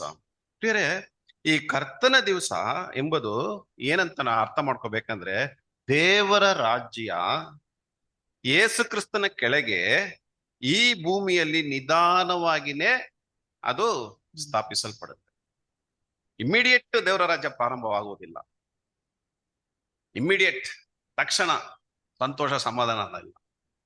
ದೇವರ ರಾಜ್ಯ ಎಂಬುದು ಯೇಸು ಕ್ರಿಸ್ತನ ಕೆಳಗೆ ಈ ಭೂಮಿಯಲ್ಲಿ gradually, under Christ is to be gradually set up in the earth. ಈ ತಿಳುವಳಿಕೆ ನಾವು ಪಡ್ಕೋಬೇಕು ಕರ್ತನಲ್ಲಿ ಪ್ರೀತಿಯುಳ್ಳ ಸಹೋದರ. ಅದಂತ ಸಂದರ್ಭದಲ್ಲಿ ಲೋಕದ ರಾಜ್ಯಗಳು ನಿಧಾನವಾಗಿ ಅಂತ್ಯಕ್ಕೆ ಬರುತ್ತೆ. ಸೈತಾನನ ಅಧಿಕಾರ ಅಂತ್ಯಕ್ಕೆ ಬಂದ್ಬಿಡುತ್ತೆ. ಮನುಷ್ಯರ ಮೇಲೆ ಇರುವ ಅವನ ಒಂದು ಪ್ರಭಾವನು ಯೇಸು ಸ್ವಾಮಿ ತನ್ನ ಒಂದು ನಿಯಂತ್ರಣದಲ್ಲಿ ಇಟ್ಟುಕೊಳ್ತಾರೆ, ನಾಶನಕ್ಕೆ ಕರ್ಕೊಂಡು. ಹಾಗಾದ್ರೆ ಇದನ್ನೆಲ್ಲ ಮಾಡುವಾಗ ಆ ಕಾಲ ಹೇಗಿರ್ತದೆ, ಆ ಕಾಲ ಹೇಗಿರ್ತದೆ? ಹಲವಾರು ಪ್ರವಾದನೆ ವಾಕ್ಯಗಳನ್ನು ಓದಿದೀವಿ ನಾವು. ಅದು ಕತ್ತಲೆಯ ಕಾಲ, ಕಷ್ಟ ತುಂಬಿರುವಂತ ಕಾಲ, ಗೊಂದಲಮಯಗಳು ಗಲಿಬಿಲಿಯಾಗಿರುವಂತ ಒಂದು ಕಾಲ ಅಂದ್ಬಿಟ್ಟು ಅನೇಕ ವಾಕ್ಯಗಳನ್ನು ಓದಿದೀವಿ. ಹಾಗಿರುವಾಗ ಇಷ್ಟು ದೊಡ್ಡ ಭಯಂಕರವಾದ ವಿಷಯಗಳು ನಡೆಯುವಾಗ ಅದು ದ ಗ್ರೇಟ್ ಟ್ರಿಬ್ಯುಲೇಷನ್. ಇಷ್ಟೆಲ್ಲ ನಡಿಬೇಕಾದ್ರೆ ಅದು ಮಹಾ ಸಂಕಷ್ಟ ಕಾಲ ತಾನೆ. ಅದಕ್ಕೆ ಇದು ಸ್ವಾಮಿ ಕರೆಕ್ಟ್ ಆದಂತ ಒಂದು ಹೆಸರು ಇಟ್ಟಿದಾರಲ್ಲ. ಅದರ ಒಂದು ವಿವರಣೆ ನಾವು ತಿಳ್ಕೊಂಡಿದ್ದೀವಲ್ಲ. ಇಸ್ರಾಯೇಲ್ ಅಲ್ಲಿ AD 70 ನಡೆದಂತ ಒಂದು ಘಟನೆ, ಫ್ರೆಂಚ್ ರೆವಲ್ಯೂಷನ್ ನಡೆದ ಒಂದು ಘಟನೆ, ಆಗಿನ ಕಾಲಕ್ಕೆ ಅವ್ರಿಗೆ ಒಂದು ದೊಡ್ಡ ಮಹಾ ಸಂಕಷ್ಟ ಕಾಲ, ಒಂದು ಸಣ್ಣ ಪಾರ್ಟ್. ಈಗ ನಡಿಬೇಕಾಗಿರುವಂತ ವಿಷಯ ನಾವು ವಾಕ್ಯಗಳು ಓದಬೇಕಾದ್ರೆ ಇಡೀ ಲೋಕದ ಕಡೆವರೆಗೂ ಇದು ನಡೆಯುವಂತ ಒಂದು ವಿಷಯ. ಎಂತ ಒಂದು ದೊಡ್ಡ ಸಂಕಷ್ಟ ಕಾಲವಾಗಿ ಇರಬಹುದು. ಅದಕ್ಕೆ ದಾನಿಯೇಲ ಪ್ರವಾದನೆ ಹೇಳ್ತಾರೆ 12:1 ಮೊಟ್ಟು ಮೊದಲುಗೊಂಡು ಜನಾಂಗವು ಉಂಟಾದ ಅಂದಿನವರೆಗೂ ಸಂಭವಿಸಿದಂತೆ ಸಂಕಷ್ಟವು ಸಂಭವಿಸುವುದು. ಯಾವ ರೀತಿ ಇರಬಹುದು? ಕರ್ತನಲ್ಲಿ ಪ್ರೀತಿಯುಳ್ಳ ಸಹೋದರರೇ, ಆ ಸಂಕಷ್ಟವು ಯಾವ ರೀತಿ ಇರಬಹುದು? ದೇವರ ಒಂದು ಕೋಪದ ದಿವಸ ಅದ, ದ ಡೇ ಆಫ್ ರಾತ್, ದೇವರ ಒಂದು ಮುಯಿ ತೀರಿಸುವ ದಿವಸ. ಅದಕ್ಕೆ ಕೋಪದ ದಿವಸ ಎಂಬ ಒಂದು ಹೆಸರನ್ನ ಇಟ್ಟಿದ್ದಾರೆ. ಇದನ್ನ ಕೇಳಿದ ತಕ್ಷಣ ಈಗ ನಮ್ಮ ಮನಸ್ಸಿನಲ್ಲಿ ಅಂದ್ರೆ ದೇವರಿಗೆ ಇಷ್ಟು ಕೋಪ ಬರುತ್ತಾ? ಒಂದು ಮನೋಭಾವ ಬಂದ್ಬಿಡುತ್ತೆ. ಹಾಗಾದ್ರೆ ತಂದೆಯಾದ ಯೆಹೋವದವರು ಒಂದು ಕೆಟ್ಟ ಉದ್ದೇಶದಿಂದ ಇದನ್ನ ಮಾಡ್ತಾರಾ? ಈ ರೀತಿ ನಾವು ಆಲೋಚನೆ ಮಾಡಿ ನೋಡೋಣ, ಈ ರೀತಿ ಚಿಂತಿಸೋಣ.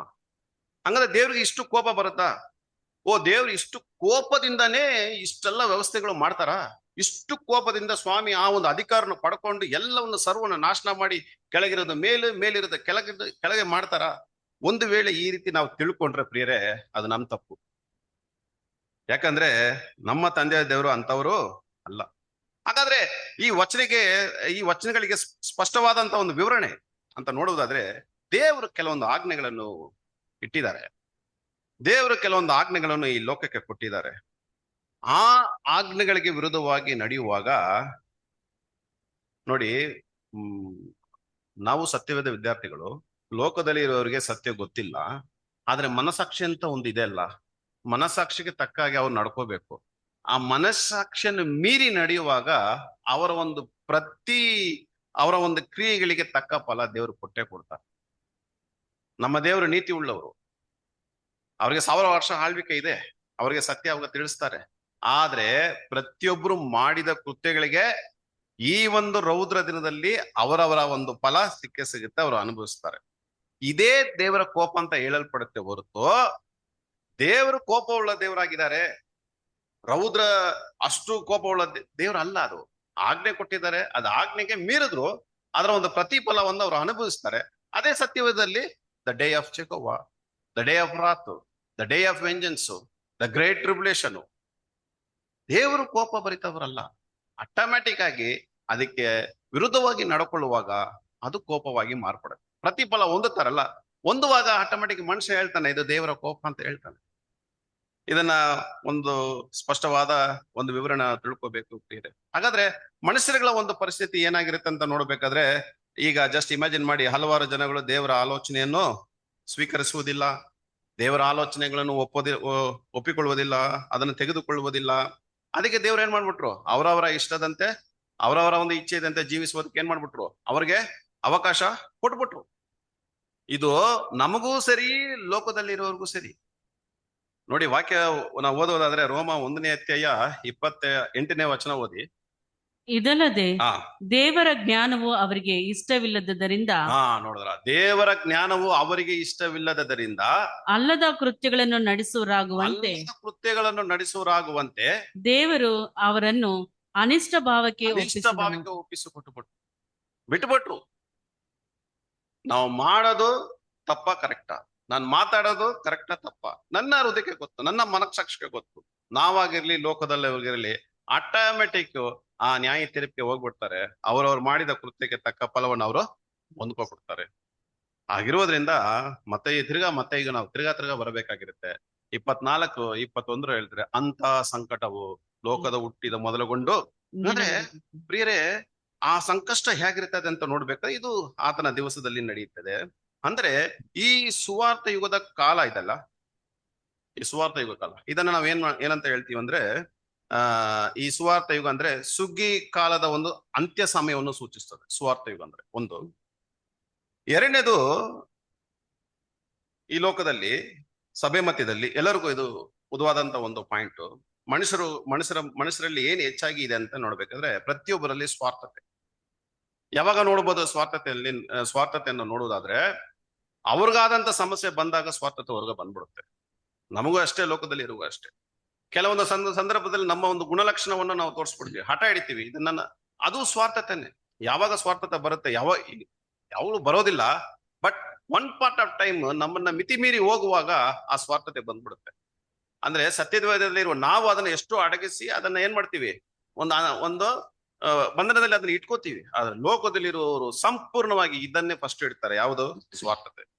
ಇದು ಬೆಳೆದು ಹೆಚ್ಚಾಗತ್ತಾ ಆ ಗುಣಲಕ್ಷಣ ಆ ಮಿತಿಯನ್ನು ಮೀರುವಾಗ, ಆ ಒಂದು ಗರಿಷ್ಠ ಮಟ್ಟವನ್ನು ಮುಟ್ಟುವಾಗ ಕರ್ತನಲ್ಲಿ ಪ್ರೀತಿಯುಳ್ಳ ಸಹೋದರರೇ, ಆ ಸಮಯ ಬಂದ್ಬಿಟ್ಟಿರುತ್ತೆ ಟ್ರಿಬ್ಯುಲೇಷನ್. ದೇವರ ನೀತಿ ಪಾಪಕ್ಕೆ ವಿರೋಧವಾಗಿ ಅದು ಕಾರ್ಯನಿರ್ವಹಿಸುವಾಗ ಹೆಂಗೆ ಕಾರ್ಯನಿರ್ವಹಿಸುತ್ತೆ ನೋಡ್ಬೇಕಾದ್ರೆ, ಈ ಒಂದು ಕಷ್ಟಕರವಾದಂತ ಒಂದು ಸಮಯದಲ್ಲಿ the severity of the time of trouble, ಆ ಸಂಕಷ್ಟ, ಆ ಕಾಲ, ಆ ಸಮಯ, ಅದರ ಒಂದು ತೀವ್ರತೆ ಹೇಗಿರುತ್ತೆ ಅಂತ ನೋಡ್ಬೇಕಾದ್ರೆ ಸೌರ ಬರೀತರ ತುಂಬಾ ವೇಗವಾಗಿರುತ್ತದೆ, ಕಠಿಣವಾಗಿರುತ್ತದೆ. ಇಡೀ ಲೋಕದಲ್ಲಿರುವ ಎಲ್ಲರಿಗೂ ಭಯ ಹುಟ್ಟಿಸುವಂತ ಒಂದು ಸಮಯವಾಗಿರುತ್ತದೆ.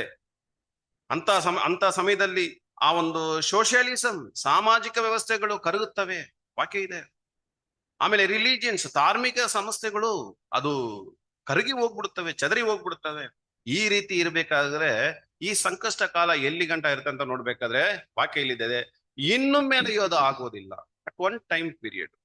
ಯಾಕೆ ಇನ್ನು ಮೇಲೆ ಆಗೋದಿಲ್ಲ? ಅಂತ ಸಂಕಟವು ಲೋಕ ಹುಟ್ಟಿದ ಮೊದಲುಗೊಂಡು ಇಂದಿನವರು ಆಗಲಿಲ್ಲ. ಈಗ ನಮ್ಮ ಒಂದು ಪಾಯಿಂಟ್, ಇನ್ನು ಮೇಲೆಯೂ ಆಗೋದಿಲ್ಲ ಅಂದ್ರೆ ಯಾಕೆ ಇನ್ನು ಮೇಲೆ ಆಗೋದಿಲ್ಲ? ದೇವರು ಒಂದು ಟೈಮ್ ಪೀರಿಯಡ್ ಇಟ್ಟಿದ್ದಾರೆ, ಒಂದು ಸ್ವಲ್ಪ ಕಾಲ ಮಾತ್ರವೇ. ಆ ಸ್ವಲ್ಪ ಕಾಲ ಮಾತ್ರದಲ್ಲಿ ಮನುಷ್ಯ ಎಂದಿಗೂ ಮರೆಯಲಾಗದಂತ ಒಂದು ಅನುಭವವನ್ನು ಪಡ್ಕೊಂಡ್ಬಿಡ್ತಾರೆ ಈ ಸಂಕಷ್ಟ ಕಾಲದಲ್ಲಿ. ಅದಕ್ಕೆ ಇದನ್ನೆಲ್ಲ ನಮಗೆ ವಿವರಿಸುವುದಕ್ಕೆ ಸತ್ಯವೇದದಲ್ಲಿ ಕೆಲವೊಂದು ಚಿಹ್ನೆಗಳು, ಕೆಲವೊಂದು ಗುರುತುಗಳನ್ನು ಕೊಟ್ಟಿದ್ದಾರೆ. ಇದ್ರ ಮುಖಾಂತರನೇ ನಾವು ಓದಿ ತಿಳ್ಕೋಬೇಕು. ನೇರವಾದ ಅರ್ಥದಲ್ಲಿ ಸ್ವಾಮಿ ಕೊಟ್ಟಿಲ್ಲ. ಕೆಲವೊಂದು ಬಿರುಗಾಳಿ, ಬಲವಾದ ಗಾಳಿ ಅಂತ ಕೊಟ್ಟಿದ್ದಾರೆ. ಕೆಲವೊಂದು ವಾಕ್ಯದಲ್ಲಿ ಅಗ್ನಿ ಅಂತ ಕೊಟ್ಟಿದ್ದಾರೆ. ಕೆಲವೊಂದು ವಾಕ್ಯದಲ್ಲಿ ಮಹಾಪ್ರವಾಹ ಅಂತಾನು ಕೊಟ್ಟಿದ್ದಾರೆ.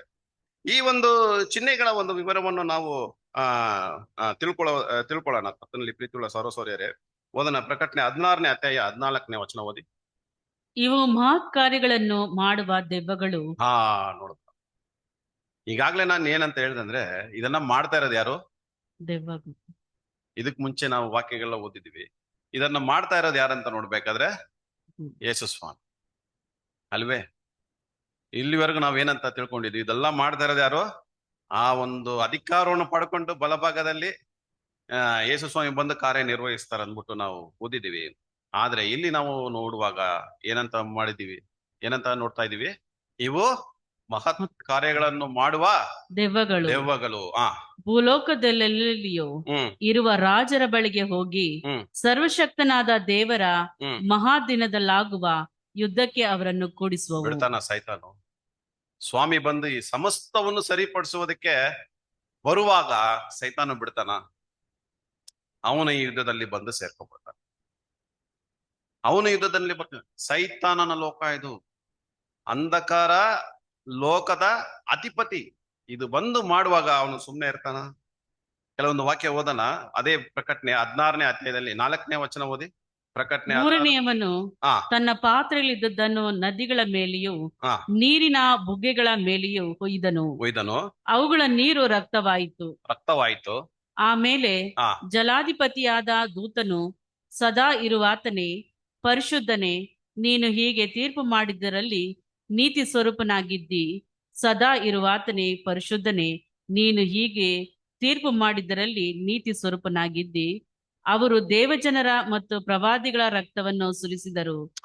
ನೋಡ, ಈ ಪ್ರಕಟಣೆಯಲ್ಲಿ ಇರುವಂತಹ ಈ ವಾಕ್ಯ ಎಲ್ಲ ನಮ್ಗೆ ಒಳ್ಳೆ ಅವಕಾಶ. ಇದರ ಒಂದು ಅರ್ಥವನ್ನು ನಾವು ತಿಳ್ಕೊಬೇಕಂದ್ರೆ ದೇವರು ನಮ್ಗೆ ಮಾಡಿಕೊಟ್ಟಂತ ವಿಶೇಷವಾದ ಆತನ ಕೃಪೆನೇ ಪ್ರಿಯರೇ. ಈ ವಾಕ್ಯ ನಾವು ಓದಬೇಕಾದ್ರೆ ಅವೆಲ್ಲ ರಕ್ತವಾಗಿ ಮಾರ್ಪಟ್ಟಿದೆ. ನೀವು 4-6 ವಚನ ನೀವು ಓದಿ ತಿಳ್ಕೊಬೇಕಾದ್ರೆ ಅಲ್ಲಿರುವಂತ ನದಿ, ಅಲ್ಲಿರುವಂತ ನೀರು ಏನಾಗಿ ಮಾರ್ಪಡ್ತು? ಬುಗ್ಗೆಗಳಲ್ಲಿ ಆ ರಕ್ತವಾಗಿ ರಕ್ತವಾಯಿತು. ಮಾರ್ಪಟ್ಟಿದೆ. ಅಂದ್ರೆ ಆ ರಕ್ತವಾಗಿ ಮಾರ್ಪಟ್ಟಿದೆ ಅಂದ್ರೆ ಏನ್ ಅರ್ಥ ಪೇರ್? ಅಲ್ಲಿರುವಂತ ನದಿ ಮತ್ತೆ ನೀರುಗಳು, ನೀರು ಹರಿಯುವ ಮೂಳೆಗಳಂತ ನೋಡ್ಬೇಕಾದ್ರೆ ಇದು ಏನ್ ಅರ್ಥ ಕೊಡುತ್ತೆ? ನದಿ, ನೀರು ಯಾವ್ದಕ್ಕೆ ನಾವು ಹೋಲಿಸ್ಬೋದು? ನಿಜ ಸತ್ಯಕ್ಕೆ ಹೋಲಿಸ್ಬೋದು.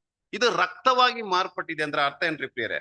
ಒಂದು ನದಿ ಅದ ರಕ್ತವಾಗಿ ಮಾರ್ಪಟ್ರೆ ಏನ್ ಅರ್ಥ ಗೊತ್ತಾ?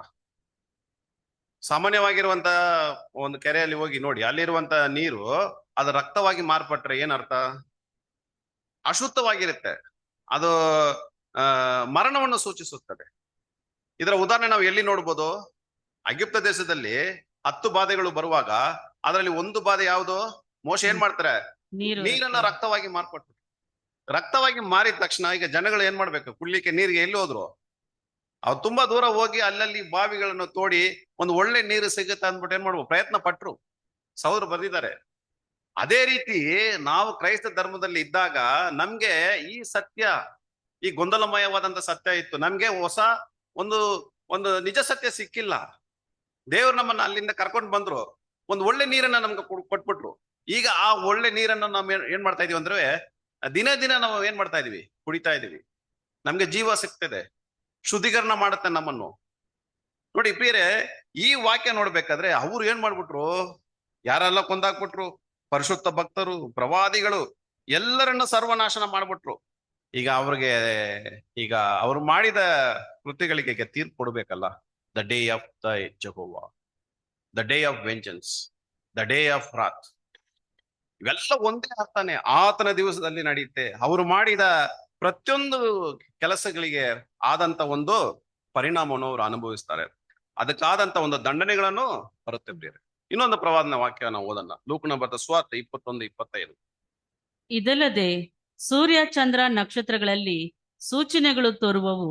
ಭೂಮಿಯ ಮೇಲೆ ಸಮುದ್ರದ ಮತ್ತು ತೆರೆಗಳ ಘೋಷದ ನಿಮಿತ್ತವಾಗಿ ಜನಗಳಿಗೆ ದಿಕ್ಕು ಕಾಣದ ಸಂಕಟವು ಉಂಟಾಗುವುದು.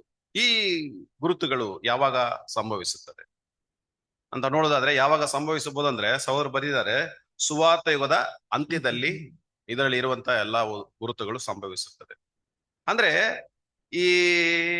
ಇದು ಕಡೆ ಸುಗ್ಗಿ ಸಮಯದಲ್ಲಿ ಸಂಭವಿಸುವುದಿಲ್ಲ. ಕಡೆ ಸುಗ್ಗಿಯ ಸಮಯದಲ್ಲಿ ಇದು ಸಂಭವಿಸುವುದಲ್ಲ.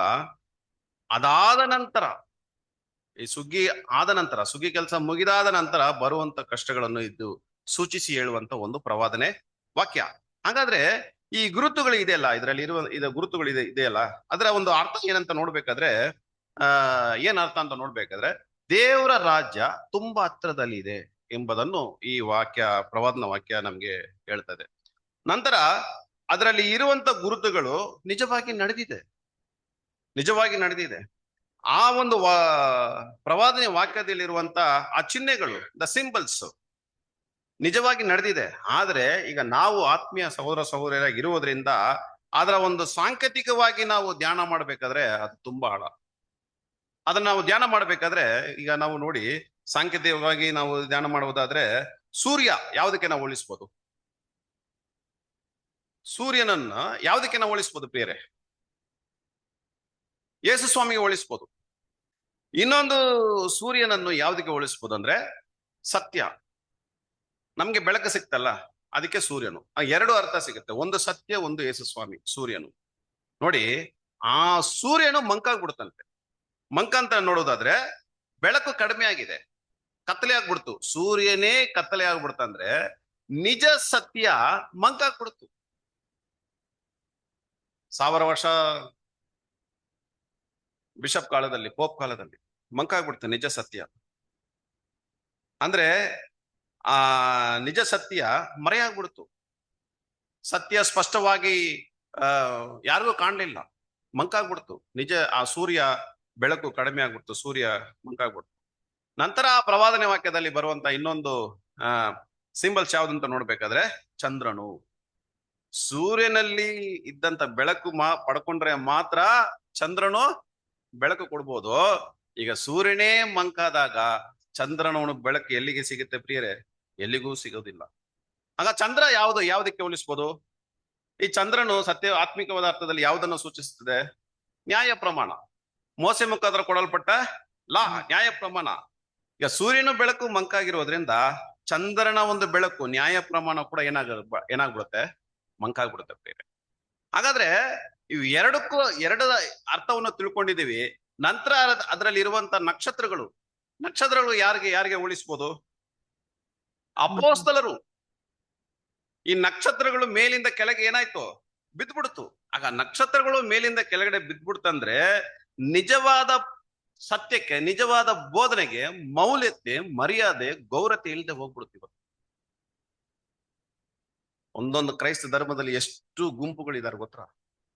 ಆದ್ರೆ ಸ್ವಾಮಿಗೆ ಬೇಕಾಗಿರೋದು ಚಿಕ್ಕ ಹಿಂಡೆ ಮಾತ್ರ. ಯಾರಿಗೆ ನಿಜವಾದ ಒಂದು ಆಸಕ್ತಿ ಇದೆ ಅವ್ರು ಮಾತ್ರ ಸಭೆಯಾಗಿ ಮಾರ್ಪಡ್ತಾರೆ. ಹಾಗಾದ್ರೆ ತಪ್ಪಾದ ಬೋಧನೆಗಳು ಹೆಚ್ಚಾಗತ್ತಂತ? ಹೌದು, ತಪ್ಪಾದ ಬೋಧನೆಗಳು ಹೆಚ್ಚಾಗತ್ತೆ. ಇವೆಲ್ಲ ಭೂಮಿಯಲ್ಲಿ ಈ ಲೋಕದಲ್ಲಿ ಸಂಭವಿಸ್ತದೆ.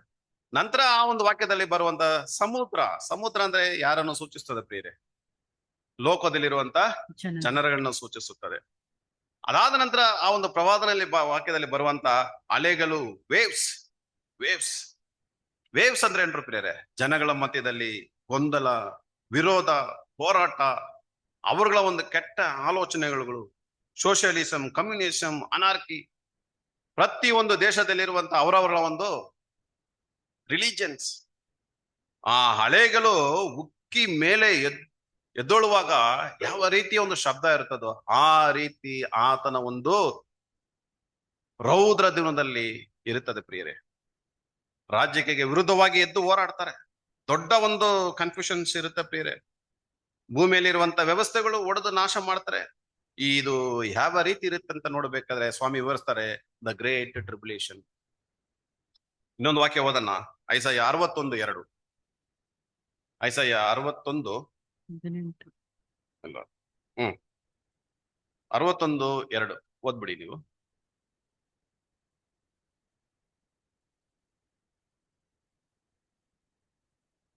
ಐಸಾಯ 61ನೇ ಅಧ್ಯಾಯ 2ನೇ ವಚನ.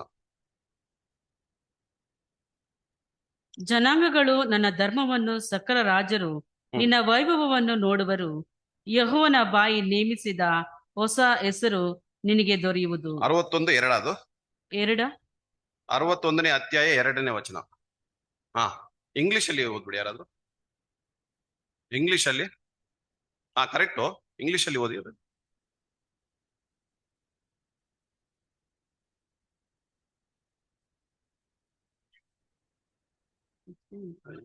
ಯೆಹೋವನು ಏನಂತ ಕೊಡಲ್ಪಟ್ಟಿದೆ? To proclaim the acceptable year of the Lord and the day of vengeance. ನೋಡಿ ಈ ವಾಕ್ಯ correct. To proclaim the acceptable year of the Lord and the day of vengeance. ಇಲ್ಲಿ ಅಂಗೀಕರಿಸಲ್ಪಟ್ಟ ವರ್ಷ, ದ ಅಕ್ಸೆಪ್ಟಬಲ್ ಇಯರ್. ಅದಾದ ನಂತರ acceptable year and the day ಅಂತ ಕೊಡಲ್ಪಟ್ಟಿದೆ. ದಿನ ಅಂತ ನೋಡ್ಬೇಕಾದ್ರೆ ಇಲ್ಲಿ ಸೌರು ಬಹಳ ಚೆನ್ನಾಗಿ ಬರೀತಾರೆ, ಕರ್ತನು ಮತ್ತು ದಿನ. ಇದ್ರ ನಡುವೆ ಇರುವುದು ಯಾವ್ದಂತ ನೋಡ್ಬೇಕಾದ್ರೆ ಈ ಸುವಾರ್ಥ ಯುಗ.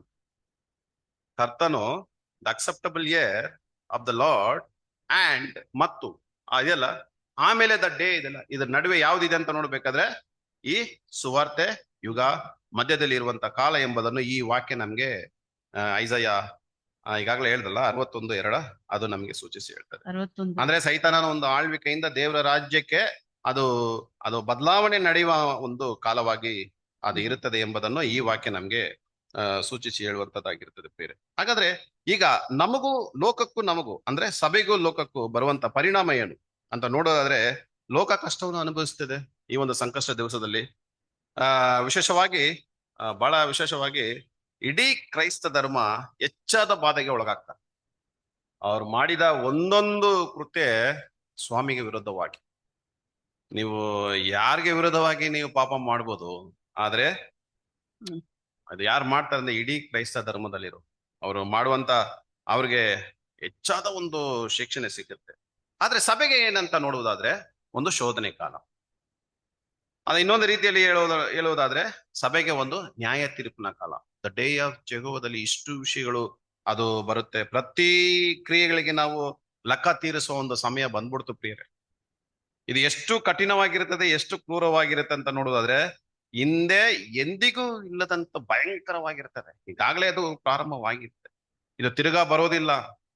ಯಾಕೆ ತಿರ್ಗಾ ಬರುವುದಿಲ್ಲ ಅಂದ್ರೆ ಈ ಸಂಕಷ್ಟ ಕಾಲ ಸಂಪೂರ್ಣವಾಗಿ ದೇವರು ಕಳಿಸ್ಬಿಡ್ತಾರೆ. ಇನ್ನು ಮುಂದೆ ಅದು ಬರುವುದಿಲ್ಲ. ಒಂದು ಸಾರಿ ಮಾತ್ರನೇ ಬರುತ್ತೆ. ಅದಕ್ಕೆ ವಾಕ್ಯ ಇದಾದ ನಂತರ ಅದು ಬರುವುದಿಲ್ಲ ಅಂತ ಕೊಡಲ್ಪಟ್ಟಿದೆ. ಆದ್ರೆ ಒಂದು ವಾಕ್ಯ ಅಲ್ಲಿ ಕೊಡಲ್ಪಟ್ಟಿತ್ತು, ಮತ್ತೆ 24:22 ಏನಂತ ಕೊಡಲ್ಪಟ್ಟಿತ್ತು ಅಂತ ನೋಡ್ಬೇಕಾದ್ರೆ, ಆ ದಿನವು ಕಡಿಮೆ ಮಾಡದಿದ್ದರೆ ಒಂದು ಒಂದು ನರ ಪ್ರಾಣಿ ಆದ್ರೂ ಉಳಿಯದು. ಉಳಿಯದು. ಅಂದ್ರೆ ಅರ್ಥ ಏನ್ರಿ ಪ್ರಿಯರೇ? ಆ ದಿನಗಳು ದೇವರು ಕಡಿಮೆ ಮಾಡ್ತಾರಂದ್ರೆ, ಆ ದಿನಗಳನ್ನ ಕಡಿಮೆ ಮಾಡ್ತಾರೆ ಅಂದ್ರೆ, ದಿನ ಅಂದ್ರೆ ದ ಡೇ ಆಫ್ ವೆಂಜನ್ಸ್, ದಿನ ಅಂದ್ರೆ ದ ಡೇ ಆಫ್ ಕ್ರಾತ್, ದಿನ ಅಂದ್ರೆ ಕರ್ತನ ದಿನ, ಯೆಹೋವನ ದಿನ, ಮೊಯ್ಯು ತೀರಿಸುವ ದಿನ. ಇಲ್ಲಿ ಏನಂತ ಕೊಡಲ್ಪಟ್ಟಿದೆ, ಆ ದಿನಗಳು ಕಡಿಮೆ ಮಾಡದಿದ್ರೆ ಒಂದು ನರಪ್ರಾಣಿ ಆದರೂ ಉಳಿಯದು, ಆದರೆ ತಾನು ಆದುಕೊಂಡವರಿಗೋಸ್ಕರ ಆ ದಿನಗಳನ್ನು ಕಡಿಮೆ ಮಾಡಿ. ಏನ್ ಅರ್ಥ ಕೊಡೋಣ ಪ್ರಿಯರೇ? ಅಂದ್ರೆ ಇಂಥ ಒಂದು ದೊಡ್ಡ ಸಂಕಷ್ಟ ಕಾಲದಲ್ಲಿ ಹೋರಾಟ, ಗೊಂದಲ, ಅರಾಜಕತೆ, ಅಂದ್ರೆ ದೇವ್ರು ಏನ್ ಹೇಳ್ತಾರೆ, ಅದನ್ನ ನಾನು ಕಡಿಮೆ ಮಾಡ್ತೀನಿ ಅಂತ ಹೇಳಿದಿಲ್ಲ. ಅಂದ್ರೆ ಕಡಿಮೆ ಮಾಡ್ತೀನಂದ್ರೆ ಈ ಸಂಕಷ್ಟ ದೀರ್ಘಕಾಲಕ್ಕೆ ಸ್ವಾಮಿ ಅದನ್ನ ಮುಂದುವರಿಸುವುದಿಲ್ಲ ಪ್ರಿಯರೇ. ಒಂದು ಶಾರ್ಟ್ ಪೀರಿಯಡ್ ಅಷ್ಟೇ, ಮುಂದುವರಿಸುವುದಿಲ್ಲ. ಒಂದು ವೇಳೆ ಈ ಸಂಕಷ್ಟ ಕಾಲ, ಆ ಮಹಾರೌದ್ರ ದಿನ ಒಂದು ದೀರ್ಘಕಾಲಕ್ಕೆ ದೇವರು ಅನುಮತಿ ಕೊಟ್ಬಿಟ್ರೆ ಒಂದು ನರಪ್ರಾಣಿ ಕೂಡ ಇದರಲ್ಲಿ ಉಳಿಯುವುದಕ್ಕೆ ಅವಕಾಶ ಇಲ್ಲ. ಎಲ್ರೂ ಸರ್ವನಾಶನ ಆಗ್ಬಿಡ್ತೀವಿ. ಆದ್ರೆ ದೇವರು ಏನಂತ ಹೇಳ್ಬಿಟ್ರು, ಉಳಿಯೋದು, ಆದ್ರೆ ತಾನು ಆದುಕೊಂಡವರಿಗೋಸ್ಕರ ಆ ದಿನಗಳನ್ನು ಕಡಿಮೆ ಮಾಡುವವನು ಅಂದ್ರೆ ಏನರ್ಥ? ಯಾರು ಆದುಕೊಂಡಿದ್ದಾರೆ? ಕರೆಯಲ್ಪಟ್ಟವರು, ಆದುಕೊಂಡವರು, ದ ಎಲೆಕ್ಟ್, ಸಭೆಗಾಗಿ, ನಮಗಾಗಿ ಆ ದಿನವನ್ನು ಕಡಿಮೆ ಮಾಡ್ತಾರಂದ್ರೆ ನಮಗೆ ದೇವರು ಕೊಟ್ಟಂತ ಒಂದು ಗ್ರೇಸ್, ನಮ್ಮನ್ನು ಸರಿಪಡಿಸಿಕೊಳ್ಳುವ ಒಂದು ಸಮಯ, ಸತ್ಯಗಳನ್ನು ತಿಳಿದಿರುವಂತ ನಾವು ನಮ್ಮನ್ನು ಸರಿಪಡಿಸಿಕೊಳ್ಳುವಂತ ಒಂದು ಸಮಯ. ಅದೇ ಹೇಳ್ತಾರೆ ಕಡೇ ದಿನ, ಕಡೇ ದಿನ, ಕಡೇ ದಿನ. ಯಾಕೆ ಸಭೆ ಪಾದ ಅಂಗದವರು ಅಂತ ಯಾಕೆ ಹೇಳ್ತೀವಿ? ಲಾಸ್ಟ್ ಫೀಟ್ ಮೆಂಬರ್ಸ್ ನಾವು. ಇನ್ನು ಮುಂದೆ ಏನಾಗುತ್ತೆ ಅಂದ್ಬಿಟ್ಟು ಹೇಳಕ್ಕಾಗಲ್ಲ. ಆದ್ರೆ ವಾಕ್ಯಗಳನ್ನು ನಾವು ವಿವರಿಸಿ ದೇವರು ನಮ್ಗೆ ತಿಳಿಸುವಾಗ ನಾವು ಬಹಳ ಎಚ್ಚರಿಕೆಯಿಂದ ನಮ್ಮನ್ನು ಸರಿಪಡಿಸ್ಕೋಬೇಕು. ಅದಕ್ಕೆ ನೋಡಿ ಏನಂತ ವಾಕ್ಯಗಳು ಹೇಳ್ತಾ ಇದೆ ಅಂತ ನೋಡ್ಬೇಕಾದ್ರೆ, ಒಂದು ಸಾಮ್ಯ ಇದೆ ಪ್ರಿಯರೇ. ಸ್ವಾಮಿ ಮಾತನಾಡುವಾಗ ಶಿಷ್ಯರೊಂದಿಗೆ ಹೊಲದಲ್ಲಿ ಬೀಜಗಳನ್ನು ಬಿತ್ತುವಾಗ ಸೈತಾನನು ಬಂದು ಅಣಜಿಗಳನ್ನು ಬಿತ್ತುಬಿಟ್ಟ. ಅದು ಚಿಗುರು ಬಿಡುವಾಗ ಒಂದೇ ತರನೇ ಇತ್ತು, ಅಣಜಿನೂ ಗೋಧಿನೂ ಒಂದೇ ತರನೇ ಇತ್ತು. ಅವಾಗ ಕಂಡಿಡಿಯಕ್ ಆಗಲಿಲ್ಲ. ಅದು ಚೆನ್ನಾಗಿ ಬೆಳೆದ ಮೇಲೆ ಗೋಧಿ ಬೇರೆ ಅಣದಿ ಬೇರೆ ಕಾಣ್ತು. ಶಿಷ್ಯರು ಬಂದು ಕೇಳಿದ್ರು, ಸ್ವಾಮಿ ಅದನ್ನ ನಾವ್ ಏನ್ ಮಾಡ್ಬಿಡ್ತೀವಿ, ತೆಗೆದಾಕ್ಬಿಡ್ತೀವಿ ಅಂತ ಕೇಳುವಾಗ ಸ್ವಾಮಿ ಏನೇನ್ ಹೇಳಿದ್ರು? ಯಾಕೆ ಸ್ವಾಮಿ ಬೇರ್ಪಡಿಸಿಲ್ಲ? ಯಾಕೆ ಸ್ವಾಮಿ ತಕ್ಷಣ ಆ ಒಂದು ಹಣಜಿಗಳನ್ನು ಗೋಧಿಯಿಂದ ಅದನ್ನ ಬೇರ್ಪಡಿಸುವುದಕ್ಕೆ ಸ್ವಾಮಿ ಯಾಕೆ ಅವಕಾಶ ಕೊಟ್ಟಿಲ್ಲ? ಯಾಕಂದ್ರೆ ಈ ಹಣಜಿ ಗೋಧಿ ಒಂದ್ರೊಳಗೆ ಒಂದು ತುಂಬಾ ಮಿಶ್ರಣ ಹೊಂದಿದೆ. ಒಂದು ವೇಳೆ ಸ್ವಾಮಿ ಈ ಒಂದು ಸಾಮ್ಯ ಹೇಳುವಾಗ, ಇದನ್ನು ಅಪೊಸ್ತಲರು ಕೇಳುವಾಗ ಸ್ವಾಮಿ ಅವಾಗ್ಲೇ ಅವ್ರಿಗೆ ಒಂದು ಅಧಿಕಾರವನ್ನು ಕೊಟ್ಬಿಟ್ಟಿದ್ರೆ ಈ ಮಗಾ ಸಂಕಷ್ಟ ಕಾಲ, ರೌದ್ರ ದಿನ, ದ ಡೇ ಆಫ್ ಜವಾಗ ಆಗ್ಲೇ ಬಂದ್ಬಿಟ್ಟಿರ್ಬೋದು. ಸಭೆ, ಅಣಜಿ, ಗೋಧಿ ನಾವೆಲ್ಲ ಸರ್ವನಾಶನ ಆಗಿರ್ಬೋದು. ಅದಕ್ಕೆ ಸ್ವಾಮಿ ಏನ್ ಮಾಡ್ಬಿಟ್ರು, ಬಿಟ್ಬಿಟ್ರು. ಅದನ್ನ ಬಿಟ್ಬಿಟ್ಟು ಅದು ಬೆಳೀಲಿ. ಯಾಕಂದ್ರೆ ತೆಗೆಯುವಾಗ ಒಳ್ಳೆ ಬೆಲೆ ಕೂಡ ಬಂದ್ಬಿಟ್ರೆ ನಾಶವಾಗ್ಬಿಡುತ್ತೆ. ಎಲ್ಲಿವರೆಗೂ ಬಿಡಿ ಅಂತ ಅಂತ ನೋಡುದಾದ್ರೆ ಆ ಒಂದು ಸಂಕಷ್ಟ ಕಾಲವನ್ನು ಅಲ್ಲಿಗೆ ಸ್ವಾಮಿ ಏನ್ ಮಾಡ್ಬಿಡ್ತಾರೆ, 2 ಸೆಪರೇಟ್ ಮಾಡ್ತಾರೆ. ಅದಕ್ಕೆ 2 ಬೆಳಿಲಿ, ಸುಗ್ಗಿ ಕಾಲ ತನಕ ಅದನ್ನ ಏನ್ ಮಾಡ್ಬಿಡಿ, ಬೆಳಿಲಿ. ಈಗ ಕೇಳ್ತೀನಿ, ಸುಗ್ಗಿ ಅಂದ್ರೆ ಏನ್ರಿ ಪ್ರಿಯರೇ? ಸುಗ್ಗಿ ಕಾಲ ಅಂದ್ರೆ ಏನ್ರಿ ಪ್ರಿಯರೇ? ಯುಗದ ಸಮಾಪ್ತಿ. ನೋಡಿ ಎಷ್ಟು ಭಯಂಕರವಾಗಿದೆ ವಚನಗಳು. ಯಾವ ಟೈಮ್ ಫ್ರೇಮ್ ಅಲ್ಲಿ ನಾವು ಇದೀವಿ ಹಾಗೇ ಪಿಕ್ಚರೈಸ್ ಮಾಡಿ ನಮ್ಗೆ ಹೇಳ್ತಾ ಇದೆ, ಸುಗ್ಗಿ ಎಂಬುದು ಯುಗದ ಸಮಾಪ್ತಿ. ಹಾಗಾದ್ರೆ ಈ ಪ್ರವಾದನೆಗಳು ಏನ್ ಹೇಳ್ತಾ ಇದೆ ಪ್ರಿಯರೇ ಅಂತ ನೋಡೋದಾದ್ರೆ, ಯೇಸು ಸ್ವಾಮಿ ತಂದೆಯಾದ ಯೆಹೋವ ದೇವರ ರಾಜ್ಯವನ್ನು ಅವರು ಸ್ಥಾಪನೆ ಮಾಡುವಾಗ ಹೀಗನೇ ಅದು ಪ್ರಾರಂಭ ಮಾಡ್ತಾರೆ. ಅದು ಹೀಗನೆ ನೋಡೋಣ, ಕೆಲವೊಂದು ವಾಕ್ಯಗಳು ನೋಡಿ ಬಹಳ ಇಂಟ್ರೆಸ್ಟ್ ಆಗಿರುತ್ತೆ. ಕೀರ್ತನೆ 2:8 ಓದಿ. ಕೀರ್ತನೆ 2:8. ಹಾ, ಕೀರ್ತನೆ 2:8. ನೀನು ಕೇಳಿಕೊಂಡರೆ ಹಾ, ನಾನು ಅನ್ಯ ಜನಾಂಗಗಳನ್ನೆಲ್ಲ ನಿನಗೆ ಅಧೀನ ಮಾಡುವೆನು. ನಿನಗೆ ಅಧೀನ ಮಾಡ್ಬಿಡ್ತೀನಿ ಯೇಸು ಸ್ವಾಮಿಗೆ. ಇನ್ನೊಂದು ಓದಿ, ದಾನಿಯೇಲು 2:44. ಆ ರಾಜರ ಕಾಲದಲ್ಲಿ ಹಾ, ಪರಲೋಕ ದೇವರು ಬಂದು ಒಂದು ರಾಜ್ಯವನ್ನು ಸ್ಥಾಪಿಸುವನು, ಹಾ, ಅದು ಎಂದಿಗೂ ಅಳಿಯದು. ನೋಡಿದ್ರ, ಆ ರಾಜರ ಕಾಲದಲ್ಲಿ ಪರಲೋಕದ ದೇವರು ಒಂದು ರಾಜ್ಯವನ್ನು ಸ್ಥಾಪಿಸುವನು, ಅದು ಎಂದಿಗೂ ಅಳಿಯದು. ಎಂದಿಗೂ ಅಳಿಯದು. ಅದರ ಪ್ರಾಬಲ್ಯವು ಆ ಬೇರೆ ಜನಾಂಗಕ್ಕೆ ಕದಲಿ ಹೋಗದು. ಕದಲಿ ಹೋಗದು. ಆ ಆ ರಾಜ್ಯಗಳನ್ನೆಲ್ಲ ಆ. ಭಂಗಪಡಿಸಿ ನಿರ್ನಾಮ ಮಾಡಿ ಶಾಶ್ವತವಾಗಿ ನೋಡಿದ್ರ, ನಿಲ್ಲಿಸುವುದು. ಮನುಷ್ಯ ಕುಮಾರನಾಗಿ ಇರುವ ಒಬ್ಬರಿಗೆ ಏನ್ ಮಾಡ್ಬಿಡ್ತಾರಂತೆ, ರಾಜ್ಯವನ್ನು ಎಲ್ಲರೂ ಅಧೀನರಾಗುವಂತೆ ಆ ಅಧಿಕಾರವನ್ನು ಕೊಟ್ಟು ಬಿಡ್ತಾರಂತೆ. ದಾನಿಯೇಲ 7ನೇ ಅಧ್ಯಾಯ, ದಾನಿಯೇಲ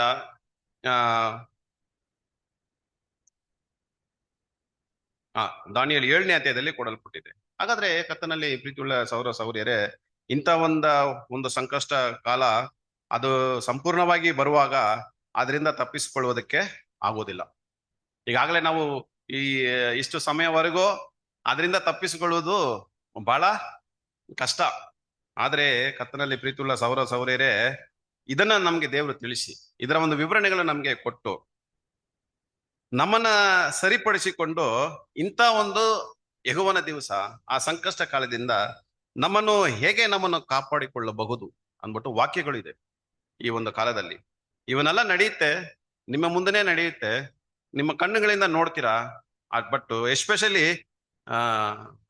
ಸ್ವಾಮಿ ಫಸ್ಟ್ ಸಭೆಗಾಗಿ, ಇಸ್ರೇಲ್ಗಾಗಿ ನಿಂತಿರ್ಬೇಕಾದ್ರೆ ನಮಗೆ ಏನ್ ಹೇಳ್ತಾರೆ ಸ್ವಾಮಿ? ಸಭೆಗೆ, ವಿಶ್ವಾಸಿಗಳಿಗೆ ಹೇಳ್ತಾರೆ, ಇದು ಈ ಒಂದು ಸಂಕಷ್ಟ ಕಾಲ ಸಂಪೂರ್ಣವಾಗಿ ಇಮಿಡಿಯೇಟ್ ತಗೊಂಡ್ ಬರಲ್ಲ, ಅಂತಂತ ಒಂದು ಭಾಗವಾಗಿ ಒಂದು ಮಟ್ಟಕ್ಕೆ ಅದನ್ನ ತಗೊಂಡು ಹೋಗ್ತಾರೆ. ಸಂಪೂರ್ಣವಾಗಿ ಬರುವುದಕ್ಕೆ ಮುಂಚೆ ನಮಗೆ ಬಿಡುಗಡೆ ಅಂದ್ಬಿಟ್ಟು ವಾಗ್ದಾನ ಮಾಡಿದ್ದಾರೆ. ಸಂಪೂರ್ಣವಾಗಿ ಬರುವುದಕ್ಕೆ ಮುಂಚೆ ಯಾರಿಗೆ ಬಿಡುಗಡೆ ಸಿಗ್ಬಿಡುತ್ತೆ? ಸಭೆಗೆ ಬಿಡುಗಡೆ ಸಿಗ್ಬೇಕು. ಯಾಕೆ ಸಭೆಗೆ ಬಿಡುಗಡೆ ಸಿಗ್ಬೇಕು? ನಾನು ಸಭೆಯಾಗಿ ಮಾರ್ಪಟ್ಟಿದ್ದಕ್ಕೆ ನನಗೆ ದೇವರ ಒಂದು ವಾಗ್ದಾನ ಮಾಡ್ಬಿಟ್ರ, ಆ ವಾಗ್ದಾನ ನನಗೆ ಆಟೋಮೆಟಿಕ್ ಬಂದು ಸೇರ್ಕೊಂಡ್ಬಿಡುತ್ತಾ? ಅಲ್ಲ ಪ್ರಿಯರೇ, ನಾವು ಸಭೆಯಾಗಿ ಮಾರ್ಪಟ್ಟ ಮೇಲೆ ನಾವು ಯಾರನ್ನ ತಿಳ್ಕೊಬೇಕು ಸಂಪೂರ್ಣವಾಗಿ? ದೇವರ ಮನಸ್ಸು ಏನಂದ್ರೆ ವಾಕ್ಯದಲ್ಲಿ ಏನಿದೆ? ಯಾರು ನೀತಿ ಸಮಾಧಾನವನ್ನು ಅಪೇಕ್ಷಿಸುತ್ತಾರೋ, ಯಾವ ಸಹೋದರ ಸಹೋದರಿ ದೇವರ ನೀತಿ, ದೇವರ ಒಂದು ಸಮಾಧಾನವನ್ನು ಯಾರು ಇಷ್ಟಪಡ್ತಾರೋ ಅಂಥವರು ತಮ್ಮ ಜೀವನವನ್ನು ಸರಿಯಾಗಿ ಒಂದು ವ್ಯವಸ್ಥೆಗೆ ತಗೊಂಡ್ ಬರ್ಬೇಕು. ತಂದೆಯಾದ ಯೆಹೋವ ದೇವರನ್ನು ಹುಡುಕ್ಬೇಕು. ದೇವರ ನೀತಿನ ಎದುರು ನೋಡ್ತಾರ, ಆ ನೀತಿಯನ್ನು ಅವರು ಕೈಗೊಂಡು ನಡಬೇಕು. ದೇವರು ನಮ್ಮಲ್ಲಿ ತಾಳ್ಮೆ ಎದುರು ನೋಡ್ತಾರ, ಆ ತಾಳ್ಮೆನ ನಾವು ದೇವರಿಗೆ ತೋರಿಸ್ಬೇಕಂದ್ರೆ ಇವೆಲ್ಲ ನಾವು ಕೈಗೊಂಡು ನಡಿಬೇಕು. ಒಂದು ವೇಳೆ ಆ ರೀತಿ ನಾವು ಮಾಡುವುದಾದರೆ ಆ ಒಂದು ಸಂಕಷ್ಟ ಮಹಾ ರೌದ್ರ ದಿನದಲ್ಲಿ ಒಂದು ವೇಳೆ ನಾವು ಕಾಪಾಡಲ್ಪಡಬಹುದು. ದೇವರ ನೀತಿ ಬಹಳ ಮುಖ್ಯ. ಪ್ರೀತಿ ಮಗನನ್ನೇ ಕೊಟ್ಬಿಟ್ರು. ನೀತಿಗಿಂತ ಪ್ರೀತಿ ಒಂದು ಮಟ್ಟಕ್ಕೆ ಮೇಲೆ ಹೋಗಿ ತನ್ನ ಮಗನನ್ನು ಕೊಟ್ಬಿಟ್ರು. ಎಲ್ಲಾ ತಿಳುವಳಿಕೆ ಕೊಟ್ಟ ಮೇಲೆ ದೇವರು ನಮ್ಮಲ್ಲಿ ಎದುರು ನೋಡುವುದ ನೀತಿ. ಆ ನೀತಿ ಪ್ರಕಾರ ಇಲ್ಲಿ ಬಾಳುವಾಗ ಸ್ವಾಮಿ ಅದನ್ನ ನೋಡ್ತಾರೆ. ಎರಡನೇದು ತಾಳ್ಮೆ. ಯೇಸು ಸ್ವಾಮಿ ಕೊನೆಗೆ ಬಂದು ಆ ಒಂದು ಮೇಲ್ಗಡೆ ಇರುವ ಮನೆಯಲ್ಲಿ ಏನ್ ಹೇಳ್ಬಿಟ್ರು? ಆ ಸೊಂಟೆಯಲ್ಲಿ ಕಟ್ಟಿರುವ ಬಟ್ಟೆಯನ್ನು ಬಿಚ್ಚಿ ಏನ್ ಮಾಡ್ಬಿಟ್ರು? ಪ್ರತಿಯೊಬ್ಬರ ಕಾಲನ್ನು ತೊಳಿಬೇಕಾದ್ರೆ ನಾನು ಸೇವೆ ಮಾಡಿಸಿಕೊಳ್ಳುವುದಕ್ಕೆ ಬಂದಿಲ್ಲ, ಸೇವೆ ಮಾಡಕ್ಕೆ ಬಂದಿದ್ದೀನಿ. ಅಂದ್ರೆ ಆ ತಾಳ್ಮೆ ನಮ್ಮಲ್ಲಿ ಇರಬೇಕು ಪ್ರತಿ ಒಂದು ವಿಷಯದಲ್ಲಿ. ಯಾಕೆ ತಾಳ್ಮೆ ದೇವ್ರು ಕೇಳ್ತಾರೆ? ನಾ ನೀತಿ ಪ್ರಕಾರ ನೀವು ನಡ್ಕೋಬೇಕಾದ್ರೆ ಆ ನೀತಿಯನ್ನು ದೇವ್ರು ಯಾಕೆ ಕೇಳ್ತಾರೆ? ಇಷ್ಟು ಗೊಂದಲಗಳು ಇರ್ಬೇಕಾದ್ರೆ ನಿಮ್ಮಲ್ಲಿ ಸಮಾಧಾನ ಇರ್ಬೇಕಂತ ಹೇಳ್ತಾರೆ. ಆಗ ಪ್ರೆಸೆಂಟ್ ನಮ್ಮಲ್ಲಿ ಸಮಾಧಾನ ಇಲ್ಲ. ಬಿದ್ದೋಗಿರುವ ಮಾಂಸದಲ್ಲಿ ಇರೋದ್ರಿಂದ ಸಮಾಧಾನ ಇಲ್ಲ. ಒಂದು ಸಮಸ್ಯೆ ನಮ್ಮ ಜೀವನದಲ್ಲಿ ನಡೆದ್ರೆ ಏನೇನು ಅನ್ಕೊಂಡ್ಬಿಡ್ತೀವಿ, ಎಲ್ಲೆಲ್ಲ ಹೋಗ್ಬಿಡ್ತೀವಿ. ದೇವರ ಒಂದು ಜ್ಞಾನನ ಬಿಟ್ಬಿಡ್ತೀವಿ. ದೇವ್ರು ಹೇಳ್ತಾರೆ, ನಾನು ಆಕಾಶದಲ್ಲಿ ಇದ್ದೀನಿ, ನೀನ್ ಭೂಮಿಯಲ್ಲಿ ಇದೆಯಾ, ನನ್ನ ಆಲೋಚನೆಗೂ ನಿನ್ನ ಆಲೋಚನೆಗೂ ತುಂಬಾ ಎತ್ತರವಾಗಿದೆ. ಯಾಕೆ ಸಮಾಧಾನ ನಮ್ಮಲ್ಲಿ ಇಲ್ಲ? ಹಾಗಾದ್ರೆ ಕರ್ತನಲ್ಲಿ ಪ್ರೀತಿಯುಳ್ಳ ಸಹೋದರ ಸಹೋದರರೇ, ಒಂದು ವೇಳೆ ಇದನ್ನೆಲ್ಲ ನಾವು ಹಿಂಬಾಲಿಸುವುದಾದ್ರೆ ಆತನ ರೌದ್ರ ದಿನದಲ್ಲಿ ಕಾಪಾಡಲ್ಪಡಬಹುದು. ಈ ಒಂದು ಪರಿಸ್ಥಿತಿಯನ್ನು ನಾವು ಎಲ್ಲರೂ ಗ್ರಹಿಸಿಕೊಳ್ಳಬೇಕು. ಯಾಕಂದ್ರೆ ಪ್ರವಾದಿ ಅಂತ ಯೋವೇಲು ಒಂದು ಮಾತು ಹೇಳ್ತಾರೆ ನೋಡೋಣ. ಎರಡನೇ ಅಧ್ಯಾಯ, ಯೋವೇಲನು 2ನೇ ಅಧ್ಯಾಯ,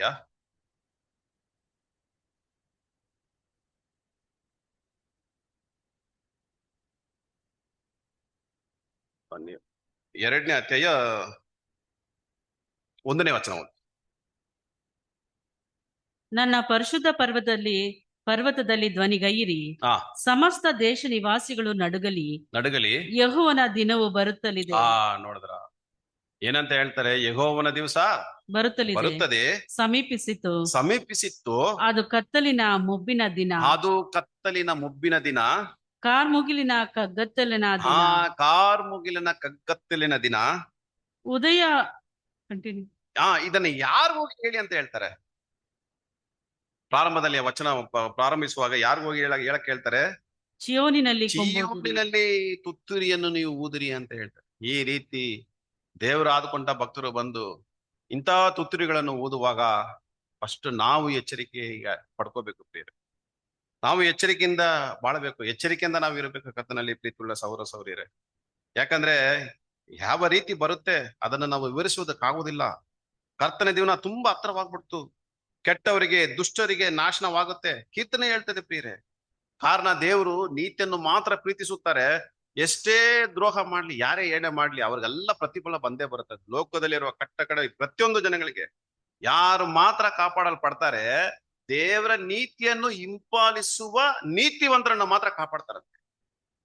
ಅಂದ್ರೆ ಇತರರ ಒಂದು ಪರಿಸ್ಥಿತಿ ಕ್ವಶ್ಚನ್ ಮಾಡಿ, ವಾಕ್ಯ ಅವ್ರಿಗೆ ಬಹಳ ಭಯಂಕರವಾಗಿದೆ.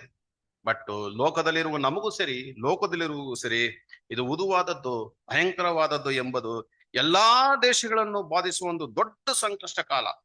ಅದು ಸಾಧಾರಣವಾದಂತ ಒಂದು ಸಮಸ್ಯೆವಾಗಿರುವುದಕ್ಕೆ ಅವಕಾಶ ಇಲ್ಲ ಪ್ರಿಯರೇ. ಯಾಕಂದ್ರೆ ಕರ್ತನಲ್ಲಿ ಪ್ರೀತಿಯುಳ್ಳ ಸಹೋದರ ಸಹೋದರಿಯರೇ, ಅದು ಹೇಗಿರುತ್ತಂತ ನೋಡೋದಾದ್ರೆ ಐಸಾಯ 2ನೇ ಅಧ್ಯಾಯ 4ನೇ ವಚನ ಓದಿ. ಐಸಾಯ 2:4. ಆತನು ದೇಶಗಳ ವ್ಯಾಜ್ಯಗಳನ್ನು ವಿಚಾರಿಸುವನು, ಬಹು ರಾಷ್ಟ್ರದವರಿಗೆ ನ್ಯಾಯ ತೀರಿಸುವನು. ಅವರು ತಮ್ಮ ಆಯುಧಗಳನ್ನು ಕುಲುಮೆಗೆ ಹಾಕಿ ಕತ್ತಿಗಳನ್ನು ಗುಳುಗಳನ್ನಾಗಿಯೂ ಬರ್ಜಿಗಳನ್ನು ಕುಡುಗೋಲುಗಳನ್ನಾಗಿಯೂ ಮಾಡುವರು.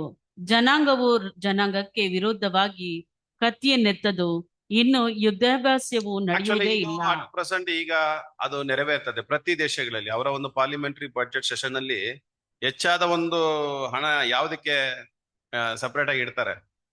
ಮಿಲಿಟರಿಗೆ, ಆಮೇಲೆ ಆಮ್ಯುನಿಷನ್ ತಯಾರಿ ಮಾಡುವುದಕ್ಕೆ, ಯುದ್ಧಗಳಿಗೆ, ದೊಡ್ಡ ದೊಡ್ಡ ವಾರ್ಶಿಪ್ ತಯಾರಿ ಮಾಡುವುದಕ್ಕೆ, ಹೊಸ ಹೊಸ ಆಯುಧಗಳನ್ನು ಕಂಡುಹಿಡಿಯುವುದಕ್ಕೆ, ಹೊಸ ಹೊಸ ಕೆಮಿಕಲ್ ವೆಪನ್ಸ್ ಗಳನ್ನು ಕಂಡುಹಿಡಿಯುವುದಕ್ಕೆ, ಆಮೇಲೆ ನೀರಿನೊಳಗೆ ಈಜುವ ಒಂದು ಹಡಗುಗಳನ್ನು, ಅದ್ರ ಮುಖಾಂತರ ಬಾಂಬ್ಗಳನ್ನು ಕಳಿಸುವುದಕ್ಕೆ ಹೆಚ್ಚಾದ ಒಂದು ಬಡ್ಜೆಟ್ ಅದಕ್ಕೆ ಕೊಡ್ತಾರೆ, ಮಿಲಿಟರಿಗೆ ಕೊಡ್ತಾರೆ. ನಮ್ಮ ಒಂದು ಟ್ಯಾಕ್ಸ್ ಅಮೌಂಟ್ ಅಲ್ಲಿ ಎಲ್ಲಿಗೆ ಹೋಗುತ್ತೆ? ಎಲ್ಲ ಅದಕ್ಕೆ. ಏನಕ್ಕೆ ದೊಡ್ಡ ಕನ್ಫ್ಯೂಷನ್ಸ್ ಆಗ್ಲೇ ಎಲ್ಲ ಸ್ಟಾರ್ಟ್ ಆಗುತ್ತೆ. ಪ್ರತಿಯೊಂದು ದೇಶದಲ್ಲಿ ನ್ಯೂಕ್ಲಿಯರ್ ಬಾಂಬ್ ಇದೆ, ಪ್ರತಿಯೊಂದು ದೇಶದಲ್ಲಿ. ಇಂತಹ ಒಂದು ಸಂಕಷ್ಟ ಕಾಲ ಮುಗಿದಾದ ನಂತರನೇ ಸಮಾಧಾನ ಬರುತ್ತೆ. ಆ ವಾಕ್ಯದಲ್ಲಿ ನಾವು ಹೋದಾಗ ಅದಾದ ನಂತರನೇ ಮೆಸ್ಸಿಯನ ರಾಜ ಪ್ರಾರಂಭವಾಗತ್ತಂದ್ರೆ ವಾಕ್ಯ ಚೆನ್ನಾಗಿರುತ್ತೆ. ಮೆಸ್ಸಿಯನ ರಾಜ ಪ್ರಾರಂಭ ಅಂದ್ರೆ ರಾಜ್ಯ ಇನಾಗ್ರೇಷನ್. ಅದು ಇನಾಗ್ರೇಷನ್. ಮನೆ ಕಟ್ಟಕ್ಕೆ ಯಾವಾಗ್ಲೂ ಪ್ರಾರಂಭ ಮಾಡ್ತಾರೆ. ಬಟ್ ನಿಮಗೆಲ್ಲ ಇನ್ವಿಟೇಷನ್ ಕೊಡುವಾಗ ಯಾವಾಗ? ಮನೆಗೆ, ಹೊಸ ಮನೆ ಇನಾಗ್ರೇಟ್ ಮಾಡುವಾಗ. ಬಟ್ ಮನೆಗೆ ಯಾವಾಗ ಕಟ್ಟಿದ್ರು? ಅದೇ ಈ ವಾಕ್ಯಗಳು. The day of Jehovah, the invisible presence. ಕಣ್ಣಿಗೆ ಕಾಣದಿರುವಂತ ಆತನ ರಾಜ್ಯ ಪ್ರಾರಂಭವಾಗಿರೋದು. ವಿಸಬಲ್ ಇಡೀ ಲೋಕಕ್ಕೆ ಇನಾಗ್ರೇಷನ್, ಅದು ಬೇರೆ. ಅದೇ ನಾವು ಸರಿಯಾದ ಒಂದು ತಿಳುವಳಿಕೆ ನಮ್ಮಲ್ಲಿ ಇರಬೇಕು ಪ್ರಿಯರೇ. ಮತ್ತಾಯ ಪುಸ್ತಕದಲ್ಲಿ ಒಂದು ಸಾಮ್ಯ ಹೇಳ್ತಾರೆ. 10 ಕನ್ಯರ ಒಂದು ಸಾಮ್ಯ ಸ್ವಾಮಿ ಮಾತನಾಡ್ತಾರೆ. 5 ಮಂದಿ ಬುದ್ಧಿಯುಳ್ಳವರು, 5 ಮಂದಿ ಬುದ್ಧಿ 5 ಮಂದಿ ಬುದ್ಧಿಯುಳ್ಳವರು, 5 ಮಂದಿ ಬುದ್ಧಿ ಇಲ್ಲದವರು. ಈಗ ನಾವು ಬುದ್ಧಿ ಉಳ್ಳವರ, ಬುದ್ಧಿ ಇಲ್ದವ್ರ? ಬುದ್ಧಿ ಉಳ್ಳವರ, ಬುದ್ಧಿ ಇಲ್ದವ್ರ? ಬುದ್ಧಿ ಉಳ್ಳವರು. ಈಗ ಬುದ್ಧಿ ಉಳ್ಳವರು ಏನ್ ಮಾಡ್ಬೇಕಂದ್ರೆ ವಾಕ್ಯಗಳನ್ನು ಧ್ಯಾನ ಮಾಡಿ, ಇದು ಯಾವ ಕಾಲಕ್ಕೆ ಬರ್ದಿರೋದು, ಎಷ್ಟು ಮಟ್ಟಿಗೆ ಇದು ನೆರವೇರಿದೆ, ಇದು ನೆರವೇರ್ಲಿಲ್ವಾ, ಈ ಪ್ರವಾದನ ವಾಕ್ಯ ಹೇಗೆ, ಇದು ಹೆಂಗೆ, ಇದು ಯಾವಾಗ ನಡೆಯುತ್ತದೆ, ಇನ್ನು ಮುಂದೆ ಏನು, ದೇವರ ರಾಜ್ಯ ಅಂದ್ರು ವಿಸಿಬಲ್ ಅಂದ್ರೆ ಏನು, ಇನ್ವಿಸಿಬಲ್ ಅಂದ್ರು ಎರಡಕ್ಕೆ ಒಂದೇ ಪದ ದೇವರ ರಾಜ್ಯ. ಇದನ್ನೆಲ್ಲ ನಾವು ಹುಡುಕುವವರು ಬುದ್ಧಿವಂತರು. ಬರೀ ಕಿವಿಗೆ ಕೇಳಿ ಅದರ ಮೇಲೆ ವಿಶ್ವಾಸ ಇಟ್ಟು ಹಲವಾರು ಕನ್ಫ್ಯೂಷನ್ ಹೊಂದಿರುವವರು ಬುದ್ಧಿ ಇಲ್ಲದವರಾಗಿ ಮಾರ್ಪಡ್ತಾರೆ. ಅದಕ್ಕೆ ಸ್ವಾಮಿ ಹೇಳ್ತಾರೆ, ನೀವು ಬಹಳ ಎಚ್ಚರಿಕೆಯಿಂದ ಇರಿ. ನಿಮ್ಮ ಒಂದು ಮನಸ್ಸು ಆಯಾಸಕ್ಕೆ ಬಿಡಬೇಡ್ರಿ. ನಿಮ್ಮ ಮನಸ್ಸು ಹಿಂದಕ್ಕೆ ಹೋಗದ ಹಾಗೆ ನೀವು ಹೋಗಂಗೆ ನೀವು ಬಿಡಬೇಡ್ರಿ. ಅಪ್ಪಸ್ನ ಪೌಲ್ರು ಹೇಳ್ಬೇಕಾದ್ರೆ ತುಂಬಾ ನೀವು ಧೈರ್ಯದಿಂದ ಇರಬೇಕು ಈ ಒಂದು ಸಂಕಷ್ಟಕರವಾದ ಕಾಲದಲ್ಲಿ. ಯಾಕಂದ್ರೆ ನಾವು ದೇವರಿಗೆ ಸಮರ್ಪಣೆ ಮಾಡಿದ ದಿವಸದಿಂದ ಹಿಡಿದು ಇಲ್ಲಿ ಗಂಟ ಎಷ್ಟೋ ಕ್ರಿಯೆಗಳು ಮಾಡಿದೀವಿ. ಎಷ್ಟೋ ಕ್ರಿಯೆಗಳು ನಮ್ಮ ಒಂದು ಆ ಲೌಕಿಕ ಪ್ರಕಾರವಾಗಿ ನಾವು ಈ ಒಂದು ಸತ್ಯದಲ್ಲಿ ಇರದೆ ದೇವರ ವಾಕ್ಯಕ್ಕೆ ಅನುಸಾರವಾಗಿ ಪ್ರತಿದಿನ ನಡಿಬೇಕಾದ್ರೆ ವಾಕ್ಯಕ್ಕೆ ತಕ್ಕ ಹಾಗೆ ನಾವು ನಡೀತಾ ಇದ್ದೀವಿ, ಇಲ್ಲ ಅಂತಲ್ಲ. ಇದನ್ನೆಲ್ಲ ದೇವ್ರು ನೋಡ್ತಾರೆ. ನಮ್ಮ ಹೃದಯ ಗೊತ್ತು, ದೇವರಿಗೆ ಗೊತ್ತು. ನಾ ಎಷ್ಟು ಮಟ್ಟಿಗೆ ದೇವರಿಗೆ ಮೀಸಲಾಗಿ ಮೆಚ್ಚುಗೆಯಾಗಿ ನಡ್ಕೊಂಡಿದ್ದೀನಿ. ನನ್ನ ಒಂದು ಪ್ರತಿದಿನ ಜೀವನ, ನನ್ನ ಬಲಿ ಎಷ್ಟು ಮಟ್ಟಿಗೆ ದೇವರಿಗೆ ಸುಗಂಧ ವಾಸನೆ ಆಗ್ಯದು, ಅದು ಹೋಗ್ತಾ ಇದ್ಬಿಟ್ಟು ಎಲ್ಲವೂ ನಾವು ಮಾಡಿದ್ದೀವಿ. ಪಿತೃಗಳು ಮಾಡ್ಬಿಟ್ಟು ದೇವ್ರ ಹತ್ರ ಕೇಳ್ಬಿಟ್ಟು, ಇಷ್ಟೆಲ್ಲಾ ನಿನ್ಗೆ ಕೆಲಸ ಮಾಡಿದೆ, ನನಗೆ ಹೋಗಿ ಇಂಥ ಶಿಕ್ಷಣ ಕೊಟ್ಬಿಟ್ಟಲ್ಲ ಅಂತ ಕೇಳ್ಬೇಕಾದ್ರೆ ಅಲ್ಲಿಂದ ದೇವ್ರು ಪಾರ್ ಮಾಡ್ತಾರೆ, ಅದು ಬೇರೆ. ಬಟ್ ನಮ್ಮ ಒಂದು ಪಾಲಿಗೆ ಬರ್ಬೇಕಾದ್ರೆ ನಾವು ಮಾಡಿದಂತ ಸ್ವಾಮಿ ಹೇಳ್ತಾರೆ, ಒಬ್ಬರಿಗೆ ನೀವು ಒಂದು ಲೋಟ ನೀರು ಕೊಟ್ರು ಕೂಡ ಅದಕ್ಕೆ ನನಗೆ ಸಾಲ ಕೊಟ್ಟಂಗೆ ಅಂತ ಹೇಳ್ಬಿಡ್ತಾರೆ. ಸೊ ಪ್ರತಿಯೊಬ್ಬರ ಒಂದು ಕ್ರಿಯೆಗಳು ದೇವ್ರು ಏನ್ ಮಾಡಿದ್ದಾರೆ, ಅದು ಬರೆದಿಟ್ಟಿದ್ದಾರೆ. ದೇವರು ಮರೆಯೋದಿಲ್ಲ.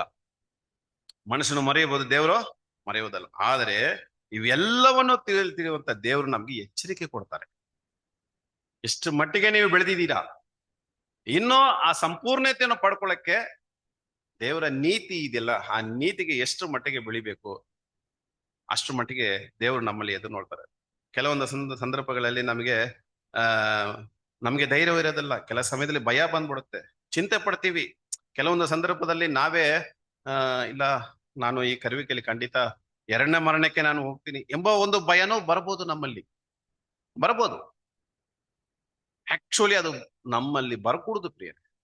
ಯಾಕಂದ್ರೆ ಇಡೀ ಲೋಕದಲ್ಲಿ ಸತ್ಯವನ್ನು ತಿಳಿದಿರುವಂತ ನಾವು, ನಮ್ಮಲ್ಲಿ ಇಂಥ ಒಂದು ಆಲೋಚನೆಗಳು ಬರಬಾರದು.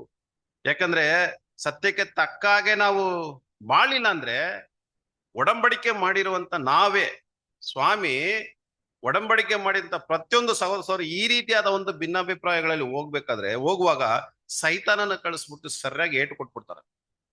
ಅಂತವ್ರಿಗೆ ಕುಟುಂಬದಲ್ಲಿ ಹಲವಾರು ಸಮಸ್ಯೆಗಳು ಬಂದ್ರೆ ನೀ ಯಾಕೆ ಇಷ್ಟು ಸಮಸ್ಯೆಗಳು ಬರುತ್ತೆ ಅಂದ್ಬಿಟ್ಟು ಸ್ವಲ್ಪ ನೀವು ಆಲೋಚನೆ ಮಾಡುವುದಾದ್ರೆ ನಾವು ಆ ನೀತಿಗೆ ವಿರೋಧವಾಗಿನೇ ನಾವು ಹೋಗಿರ್ತೀವಿ.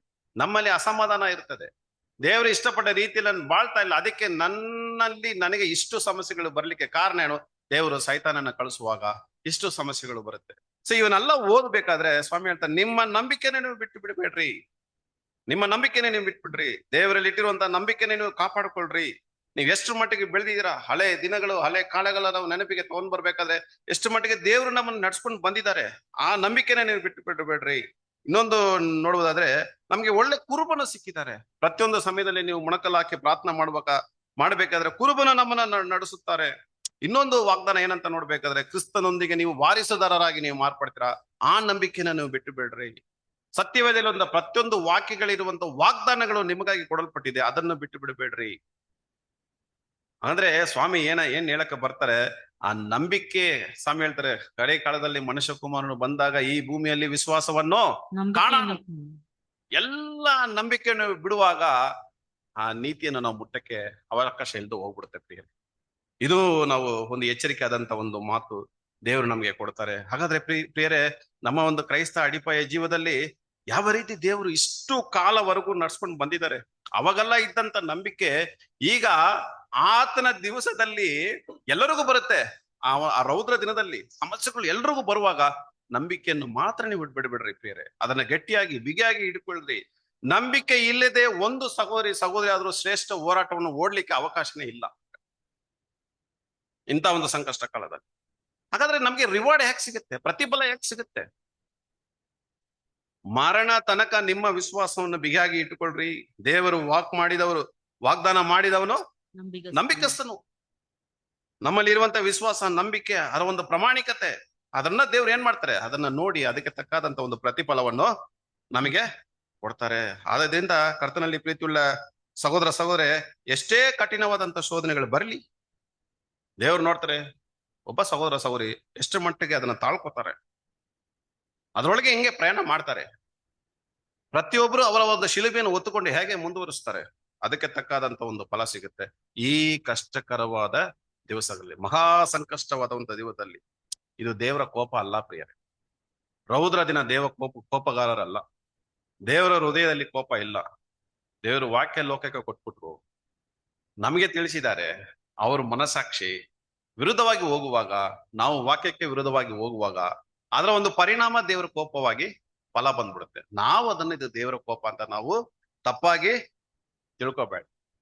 ಇನ್ನೊಂದು ದೃಷ್ಟಿಕೋನ ನಾವು ನೋಡುವುದಾದ್ರೆ ಪ್ರಿಯರೇ, ಆ ಅಪೊಸ್ತಲ ಪೌಲ್ರು ಹೇಳ್ತಾರೆ ಒಂದು ಒಳ್ಳೆ ವಾಕ್ಯ. ನಾವು ಓದ್ಬಿಟ್ಟು ಪಾಠವನ್ನು ನಾವು ಮುಗಿಸೋಣ. ಮತ್ತೆಯ ಅಪೊಸ್ತಲ ಕೃತ್ಯ 24ನೇ ಅಧ್ಯಾಯ 25ನೇ ವಾಕ್ಯ ಓದಿ. ಅಪೊಸ್ತಲ ಕೃತ್ಯ 24ನೇ ಅಧ್ಯಾಯ 25ನೇ ವಚನ. ಪೌಲನು ಸುನೀತಿ, ದಯೆ, ಮುಂದಣ ನ್ಯಾಯ ವಿಚಾರಣೆ ಇವುಗಳ ವಿಷಯವಾಗಿ ಪ್ರಸ್ತಾಪಿಸುತ್ತಿದ್ದಾಗ ಫೆಲಿಕ್ಸನು ಭಯಭ್ರಸ್ತನಾಗಿ ಅವನಿಗೆ, ಸದ್ಯಕ್ಕೆ ಹೋಗು, ಸಮಯ ದೊರಕಿದಾಗ ನಿನ್ನನ್ನು ಕರೆಸುವೆನು ಎಂದು ಹೇಳಿದನು. ಅಪೊಸ್ತಲ ಪೌಲ್ರು ಯಾರಿಗೆ ಹೇಳ್ತಾರೆ? ಅಪೊಸ್ತಲ ಪೌಲ್ ಸತ್ಯ ತಿಳಿದಿರುವವರು ಅಲ್ವೇ? ಫೇಲಿಕ್ಸ್ ಯಾರು? ಒಬ್ಬ ಅನ್ಯ ಮನುಷ್ಯ. ಯಾಕೆ ಹೋಗಿ ಫೇಲಿಕ್ಸ್ಗೆ ಹೇಳ್ಬೇಕು ಅಪೊಸ್ತಲ ಪೌಲ್ರು? ನೋಡಿ ವಾಕ್ಯ ಇನ್ನೊಂದ್ಸತಿ ಓದಿ. ಪೌಲನು ಸುನೀತಿ, ದಯೆ, ಮುಂದಣ ನ್ಯಾಯ ವಿಚಾರಣೆ ಇವುಗಳ ವಿಷಯವಾಗಿ. ಯಾವ ವಿಷಯಗಳ ಬಗ್ಗೆ ಮಾತಾಡ್ತಾರೆ ಅಂದ್ರೆ ಸುನೀತಿ, ನೀತಿ, ದಯೆ, ದಯೆ, ಮುಂದಣ ನ್ಯಾಯ ವಿಚಾರಣೆ, ನ್ಯಾಯ ತೀರ್ಪು, ಮುಂದನೆ ನ್ಯಾಯ ತೀರ್ಪು. ಇದು ಮೂರು ಎಷ್ಟು ಇಂಪಾರ್ಟೆಂಟ್ ಅಂದ್ರೆ ನಮ್ಮ ಜೀವನದಲ್ಲಿ. ಕರ್ತನಲ್ಲಿ ಪ್ರೀತಿಯುಳ್ಳ ಸಹೋದರ ಸಹೋದರಿಯರೇ, ಇದನ್ನ ಕೇಳಿದ ತಕ್ಷಣ ಯಾರಿಗೆ ಭಯ ಬಂದ್ಬಿಡ್ತು? ಫೇಲಿಕ್ಸ್ಗೆ ಭಯ ಬಂದು, ಈಗ ನೀನು ಹೋಗ್ಬಿಡು, ನನಗೆ ಸಮಯ ಬಂದಾಗ ನಾನು ನಿನ್ನನ್ನು ಕರಿತೀನಿ, ಅವಾಗ ಬಂದು ಹೇಳಂದ್ಬಿಟ್ಟು ಭಯ ಬಂದ್ಬಿಡ್ತು. ಅಂದ್ರೆ ಲೋಕದಲ್ಲಿರೋರು ಎಲ್ಲರೂ ಈ ಒಂದು ಪರಿಸ್ಥಿತಿಯಲ್ಲಿ ಇದ್ದಾರೆ ಪ್ರಿಯರೇ. ಆ ರೀತಿ ಇರ್ಬೇಕಾದ್ರೆ ನಾವು ನಮ್ಮನ್ನ ಒಂದು ಪ್ರಶ್ನೆ ಕೇಳ್ಕೊಳ್ಳೋಣ. ಇನ್ನೊಂದು ವಾಕ್ಯ ಓದೋಣ. ಯೋಹಾನ 16:8. ಯೋಹಾನ 16:8. ಆತನು ಬಂದು ಪಾಪ, ನೀತಿ, ನ್ಯಾಯ ತೀರ್ವಿಕೆ ಈ ವಿಷಯಗಳಲ್ಲಿ ಲೋಕಕ್ಕೆ ಅರುಹನ್ನು ಹುಟ್ಟಿಸುವನು. ಎಂತ ಒಂದು ಮಾತು ನೋಡಿ, ಎಂತ ಒಂದು ವಾಕ್ಯ. ಆತನು ಬಂದು ಪಾಪ, ನೀತಿ, ನ್ಯಾಯ ತೀರ್ವಿಕೆ ಈ ವಿಷಯಗಳಲ್ಲಿ ಲೋಕಕ್ಕೆ ಅರುಹನ್ನು ಹುಟ್ಟಿಸುವ ಪ್ರತಿಫಲವನ್ನು ಕೊಟ್ಬಿಡ್ತಾರೆ ಲೋಕಕ್ಕೆ. ಅದರಲ್ಲಿ 9ನೇ ವಚನ ಓದಿ. ಅವರು ನನ್ನನ್ನು ನಂಬದೇ ಇರುವುದರಿಂದ ಪಾಪದ ವಿಷಯದಲ್ಲಿಯೂ. ನೋಡಿದ್ರ, ಒಂದೊಂದಾಗಿ ನೋಡಿ. ಅವರು ನನ್ನನ್ನು ನಂಬದೇ ಇರುವುದರಿಂದ ಪಾಪದ ವಿಷಯದಲ್ಲಿಯೋ. ಅದರಲ್ಲಿ 10ನೇ ವಚನ, ನಾನು ತಂದೆಯ ಬಳಿಗೆ ಹೋಗಿ ಇನ್ನು ಮೇಲೆ ನಿಮಗೆ ಕಾಣಿಸದೆ ಇರುವುದರಿಂದ ನೀತಿಯ ವಿಷಯದಲ್ಲಿಯೋ.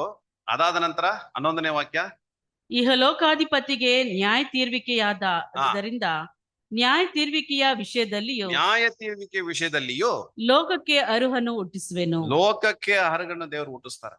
ಆತನ ರೌದ್ರ ದಿನದಲ್ಲಿ, ಸಂಕಷ್ಟಗಳ ದಿನದಲ್ಲಿ, ಕೋಪದ ದಿನದಲ್ಲಿ ಏನ್ ಮಾಡ್ತಾರೆ ಅಂದ್ರೆ ಲೋಕಕ್ಕೆ ಅರಹನ್ನು ಹುಟ್ಟಿಸುವೆನು. ಆಗಿರುವುದರಿಂದ ಕರ್ತನಲ್ಲಿ ಪ್ರಿಯರೇ, ದೇವರ ಒಂದು ವಿಷಯ ಲೋಕಕ್ಕೆ ಮತ್ತೆ ಸಭೆಗೆ ಇಬ್ರಿಗೆ ಸೇರಿನೇ ದ ಡೇ ಆಫ್ ರಾತ್ ಹೇಗಿರುತ್ತದೆ, ಯೆಹೋವನ ದಿವಸ ಹೇಗಿರ್ತದೆ.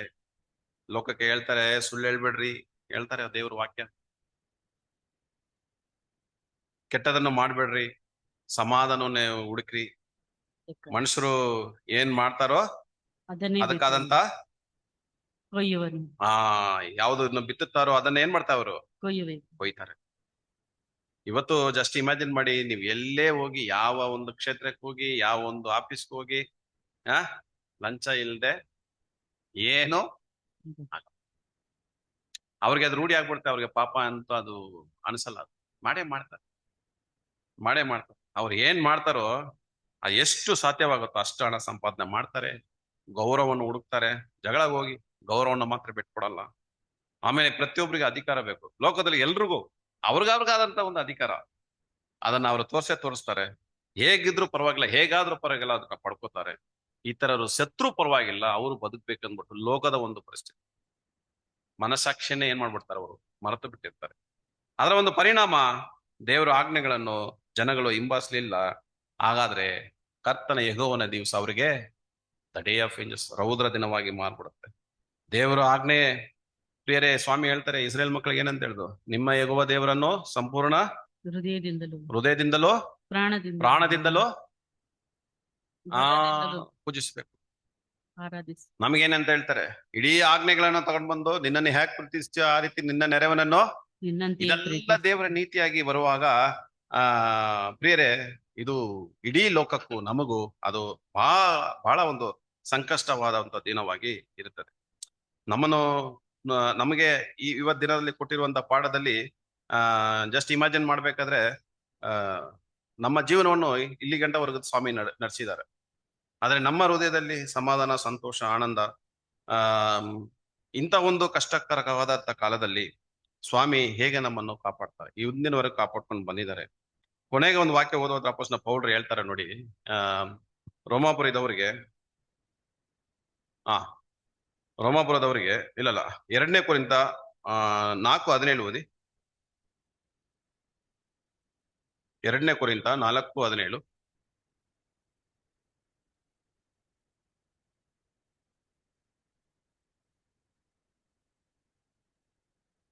ನಾವು ಕಾಣುವಂತದ್ದನ್ನು ಲಕ್ಷಿಸದೆ ಕಾಣದಿರುವಂತದ್ದನ್ನು ಲಕ್ಷಿಸುವರಾಗಿದ್ದೇವೆ.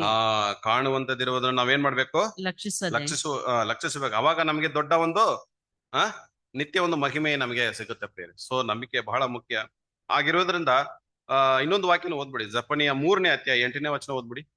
ಜಫನ್ಯ 3:8.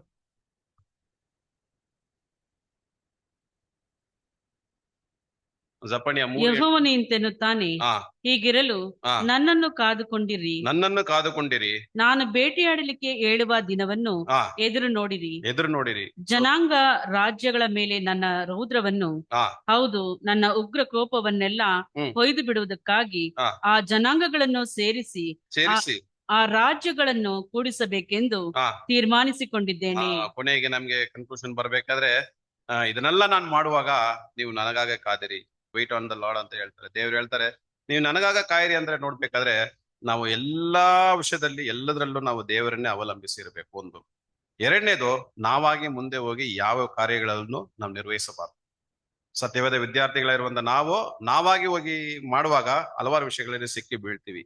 ಯಾಕಂದ್ರೆ ದೇವರ ಸಮಯ, ದೇವರ ಒಂದು ಮಾರ್ಗ ಅದು ಉತ್ತಮವಾದದ್ದು. ಅದು ಬರುವ ತನಕ ನಾವು ಕಾದಿರ್ಬೇಕು, ತಾಳ್ಮೆಯಿಂದ ಇರ್ಬೇಕು, ಪೂರ್ಣ ಒಂದು ನಂಬಿಕೆ ಉಳ್ಳವರಾಗಿರ್ಬೇಕು. ನಾವಾಗಿ ನ್ಯಾಯ ವಿಚಾರಣೆ ಮಾಡಕ್ಕೆ ಹೋಗಂಗಿಲ್ಲ. ಕಾರಣ ಸ್ವಾಮಿ ಹೇಳ್ತಾರೆ, ಮೊಯಿ ತೀರಿಸುವುದು ನನ್ನ ಕೆಲಸ. ದೇವ್ರು ಮಾಡ್ತಾರೆ. ನಾವೇನ್ ಮಾಡಬಾರ್ದಂದ್ರೆ ಈ ಸಂಕಷ್ಟ ಕಾಲದಲ್ಲಿ ಅಧಿಕಾರಿಗಳಿಗೆ, ಅಂದ್ರೆ ಲೋಕದಲ್ಲಿರುವ ಅಧಿಕಾರಿಗಳಿಗೆ ವಿರುದ್ಧವಾಗಿ ಎದ್ದು ಹೋರಾಡಬಾರದು ಒಂದು ಹೇಳಿದ್ದಾರೆ. ಎರಡನೇದು, ಲೋಕದ ಕಲಹಗಳಲ್ಲಿ ನಾವು ಭಾಗಿಗಳಾಗಬಾರ್ದು. ಮೂರನೇದು, ಮೊಯಿ ತೀರಿಸಬಾರ್ದು. ಅಂತ ಒಂದು ಕೆಲಸಕ್ಕೆ ನಾವು ಹೋಗ್ಬಾರ್ದು. ಯಾಕಂದ್ರೆ ದ ಡೇ ಆಫ್ ಜೆಹೋವ ಅಂದ್ರೆ ಅವರು ಪ್ರತಿಯೊಂದು ಮಾಡುವಾಗ ನಾವು ಎಲ್ಲವನ್ನು ವಾಕ್ಯದ ಮುಖಾಂತರ ತಿಳ್ಕೊಂಡು ಬಹಳ ತಾಳ್ಮೆಯಿಂದ ಇರ್ಬೇಕು. ಹೇಗಿರ್ಬೇಕಂದ್ರೆ ಕರುಣೆ ಉಳ್ಳವರಾಗಿರ್ಬೇಕು, ದೀನ ತಾಳ್ಮೆ ಉಳ್ಳವರಾಗಿರ್ಬೇಕು, ಇತರರನ್ನು ಬಲವಂತ ಪಡಿಸದೆ ಒತ್ತಾಯ ಪಡಿಸದೆ ನಾವು ಇರ್ಬೇಕು.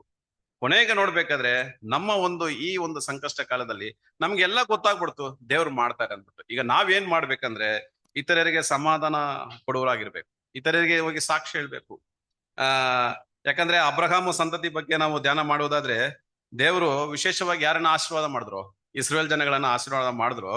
ಯಾಕಂದ್ರು ಅವರು ದೇವರನ್ನು ಪೂಜಿಸ್ಬೇಕು, ನಮಸ್ಕರಿಸ್ಬೇಕು. ನಿಮ್ಮ ದೇವ್ರು ಅಂದ್ಬಿಟ್ಟು ಇಸ್ರೇಲ್ ಜನಗಳಿಗೆ ಹೇಳಿದ್ರು.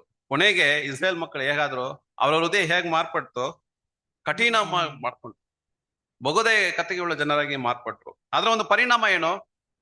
AD 70 ಇಸ್ರೇಲ್ ದೇಶ ಸಂಪೂರ್ಣ ನಾಶವಾಗ್ಬಿಡು. ಡೇ ಆಫ್ ಜೆಹೋವ ಏನ್ ನಮ್ಗೆ ಹೇಳಕ್ ಬರ್ತಾರೆ ಅಂದ್ರೆ ಇದನ್ನೆಲ್ಲ ವಿವರಿಸಿ ಅವರಿಗೆ ಸಂಭವಿಸಿರೋದು ನಮಗೆ ಬೋಧನೆ, ಅವರಿಗೆ ಸಂಭವಿಸಿರೋದು ನಮಗೆ ಬುದ್ಧಿಪಾಠ. ಈ ಒಂದು ದೊಡ್ಡ ಅವಕಾಶವನ್ನು ನಾವು ಕಳ್ಕೋಬಾರದು ಪ್ರಿಯರೇ. ಇಲ್ಲದಿದ್ರೆ ನಾವು ತಾವಾಗಿ ಆ ಒಂದು ಗ್ರೇಟ್ ಟ್ರಿಬ್ಯುಲೇಷನ್ ಒಳಗೆ ಹೋಗಿ ನಮಗೆ ಕೊನೆಗೆ ಏನ್ ಫಲ ಸಿಗುತ್ತೋ ಅದು ಸಿಕ್ಬಿಡುತ್ತೆ. ಸೊ ಇದು ಒಂದು ಎಚ್ಚರಿಕೆ ಆದಂತ ಒಂದು ಪಾಠವಾಗಿ ನಾವು ತೆಗೆದುಕೊಳ್ಳೋಣ. ಎಚ್ಚರಿಕೆ ಆದ ದೇವರ ಆಜ್ಞೆಗೆ ವಿರುದ್ಧವಾಗಿ ಹೋಗುವವರಿಗೆ ದ ಡೇ ಆಫ್ ವೆಂಜನ್ಸ್ ಬಹಳ ಸಂಕಷ್ಟವಾದ ದಿನವಾಗಿ ಅದು ಇರುತ್ತದೆ. ಅವರ ಒಂದು ಕೃತ್ಯಗಳಿಗೆ ತಕ್ಕ ಫಲ ಅವರು ಸಿಗುತ್ತೆ.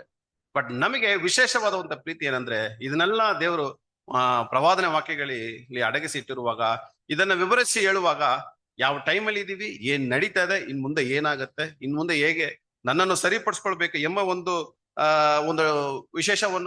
ವಿಶೇಷವಾದ ಒಂದು ಸಮಯದಲ್ಲಿ ನಾವು ಚಿಂತಿಸಬೇಕಾದ್ರೆ ಶುದ್ಧಿಗೊಳಿಸುವ ಒಂದು ಸಮಯವಾಗಿ ನಮ್ಗೆ ದೇವರು ಇದು ಕೊಟ್ಟಿದ್ದಾರೆ. ಬೆಂಕಿಯಂತೆ ನಮ್ಮನ್ನು ಪರಿಶುದ್ಧಪಡಿಸ್ಕೊಳ್ಳೋ ಒಂದು ಸಮಯ ದೇವರು ನಮ್ಗೆ ಕೊಟ್ಟಿದ್ದಾರೆ. ಆಗಿರೋದ್ರಿಂದ ದೇವರು ಕೋಪದಲ್ಲಿ ಏನು ಮಾಡ್ತಾ ಇಲ್ಲ, ದೇವರಲ್ಲಿ ಕೋಪ ಇಲ್ಲ. ಅವರವರ ಪ್ರತಿಫಲನೆ ಅವರಿಗೆ ಶಿಕ್ಷಣೆ ಆಗಿ ಬರುವಾಗ ಅವ್ರು ಅನ್ಕೋತಾರೆ ಅದು ದೇವರ ಕೋಪ. ಬಟ್ ದೇವರ ಒಂದು ಟೈಮ್ ಫ್ರೇಮ್ ಅಲ್ಲಿ ಅದು ರೌದ್ರ ದಿನ, ಡೇ ಆಫ್ ರಾತು, ಸಂಕಟ ದಿನ, ಸಂಕಷ್ಟದ ದಿನ, ಇದನ್ನೆಲ್ಲ ಹೇಳುವಾಗ ಈಗ ನಾವು ಅಟ್ ಪ್ರೆಸೆಂಟ್ ಇರುವುದು ಇದು ಕಣ್ಣಿಗೆ ಕಾಣದಿರುವಂತ ಆತನ ಒಂದು ರಾಜ್ಯ ಭಾಗದಲ್ಲಿ ನಾವು ಬಾಳ್ತಾ ಇದೀವಿ. ಇದನ್ನೆಲ್ಲ ಸಂಭವಿಸ್ತಾ ಇದೆ. ಸಂಭವಿಸುವಾಗ ನಿಮ್ಮ ತಲೆಯನ್ನು ಎತ್ತಿರಿ, ನಿಮ್ಮ ಬಿಡುಗಡೆ ಸಮೀಪವಾಗಿದೆ. ಇವನ್ನೆಲ್ಲ ಒಂದೇ ಅರ್ಥವನ್ನು ನಮ್ಗೆ ನೀಡುವಾಗ ಆತನ ಒಂದು ರಾಜ್ಯ ಇನಾಗ್ರೇಷನ್ ಅದು ಪ್ರಾರಂಭವಾಗುತ್ತೆ. ಇಡೀ ಲೋಕದಲ್ಲಿರೋ ಎಲ್ಲರ ಕಣ್ಣು ಕಾಣುತ್ತೆ ಅವಾಗ ಈಗನೇ ವಿಶ್ವಾಸ ನಂಬಿಕೆ ಬಹಳ ಮುಖ್ಯ. ಅವಾಗೆಲ್ಲ ಕಣ್ಣಿಂದ ಕಾಣುವಾಗ ವಿಶ್ವಾಸ ಅವಶ್ಯಕತೆ ಇಲ್ಲ. ಸೊ ಇದನ್ನೆಲ್ಲ ತಿಳ್ಕೊಳ್ಳುವಾಗ ನಮ್ಮನ್ನ ಸರಿಪಡಿಸ್ಕೊಳ್ಳೋಕೆ ಲೋಕದಲ್ಲಿರುವಂತ ವಿಷಯಗಳು ನಡಿಬೇಕಾದ್ರೆ ಪ್ರತಿದಿನ ನೀವು ನ್ಯೂಸ್ಗಳನ್ನ ಕೇಳಿ ಈ ಪ್ರವಾದನೆ ವಾಕ್ಯಗಳು ಒಂದೊಂದಾಗಿ ನೆರವೇರ್ತಾ ಇರೋದೆ. ಬಟ್ ನಮಗೆ ಒಂದು ಅವಕಾಶ ದೇವ್ರು ಕೊಟ್ಟಿದ್ದಾರೆ. ಆದ್ರಿಂದ ಆ ಅವಕಾಶವನ್ನು ನಾವು ನೆನಪಿನಲ್ಲಿ ಇಟ್ಕೊಂಡು ನಮ್ಮನ್ನ ಸರಿಪಡಿಸ್ಕೊಳ್ಳಕ್ಕೆ ದೇವ್ರು ಏನ್ ಮಾಡಿದ್ದಾರೆ, ಇಂತಹ ಒಂದು ಪಾಠವನ್ನು ಕೊಡುವಾಗ ಅದನ್ನ ಕೇಳಿ ಅದನ್ನ ನಾವು ಧ್ಯಾನ ಮಾಡಿ ಯಾವ್ದನ್ನೆಲ್ಲ ಸರಿಪಡಿಸ್ಬೇಕು, ಯಾವ್ದನ್ನೆಲ್ಲ ತೆಗೆದಾಕ್ಬೇಕು, ದೇವರ ಚಿತ್ತ ಏನು, ಆತನ ನೀತಿ, ಸಮಾಧಾನ, ಪ್ರೀತಿ, ಇವನ್ನೆಲ್ಲ ದೇವರು ಚಿತ್ತಕ್ಕೆ ಅನುಸಾರವಾಗಿ ನಾವು ಸರಿಪಡಿಸಿಕೊಂಡು ಆತ್ಮಿಕವಾದ ಒಂದು ಓಟದಲ್ಲಿ ಮುಂದುವರಿಸುವಾಗ ಖಂಡಿತ ಆ ಒಂದು ಬಹುಮಾನವನ್ನು ವಾಗ್ದಾನ ಆಟೋಮೆಟಿಕ್ ನಮಗೆ ಬಂದು ಸೇರುತ್ತೆ. ದೇವರೆಲ್ಲ ತಿಳಿಸಿದ್ದಾರೆ, ಅದು ಆಟೋಮೆಟಿಕ್ ಬಂದು ಸೇರುತ್ತೆ. ದೇವರು ಈ ವಾಕ್ಯಗಳನ್ನು ಆಶೀರ್ವಾದ ಮಾಡಿ.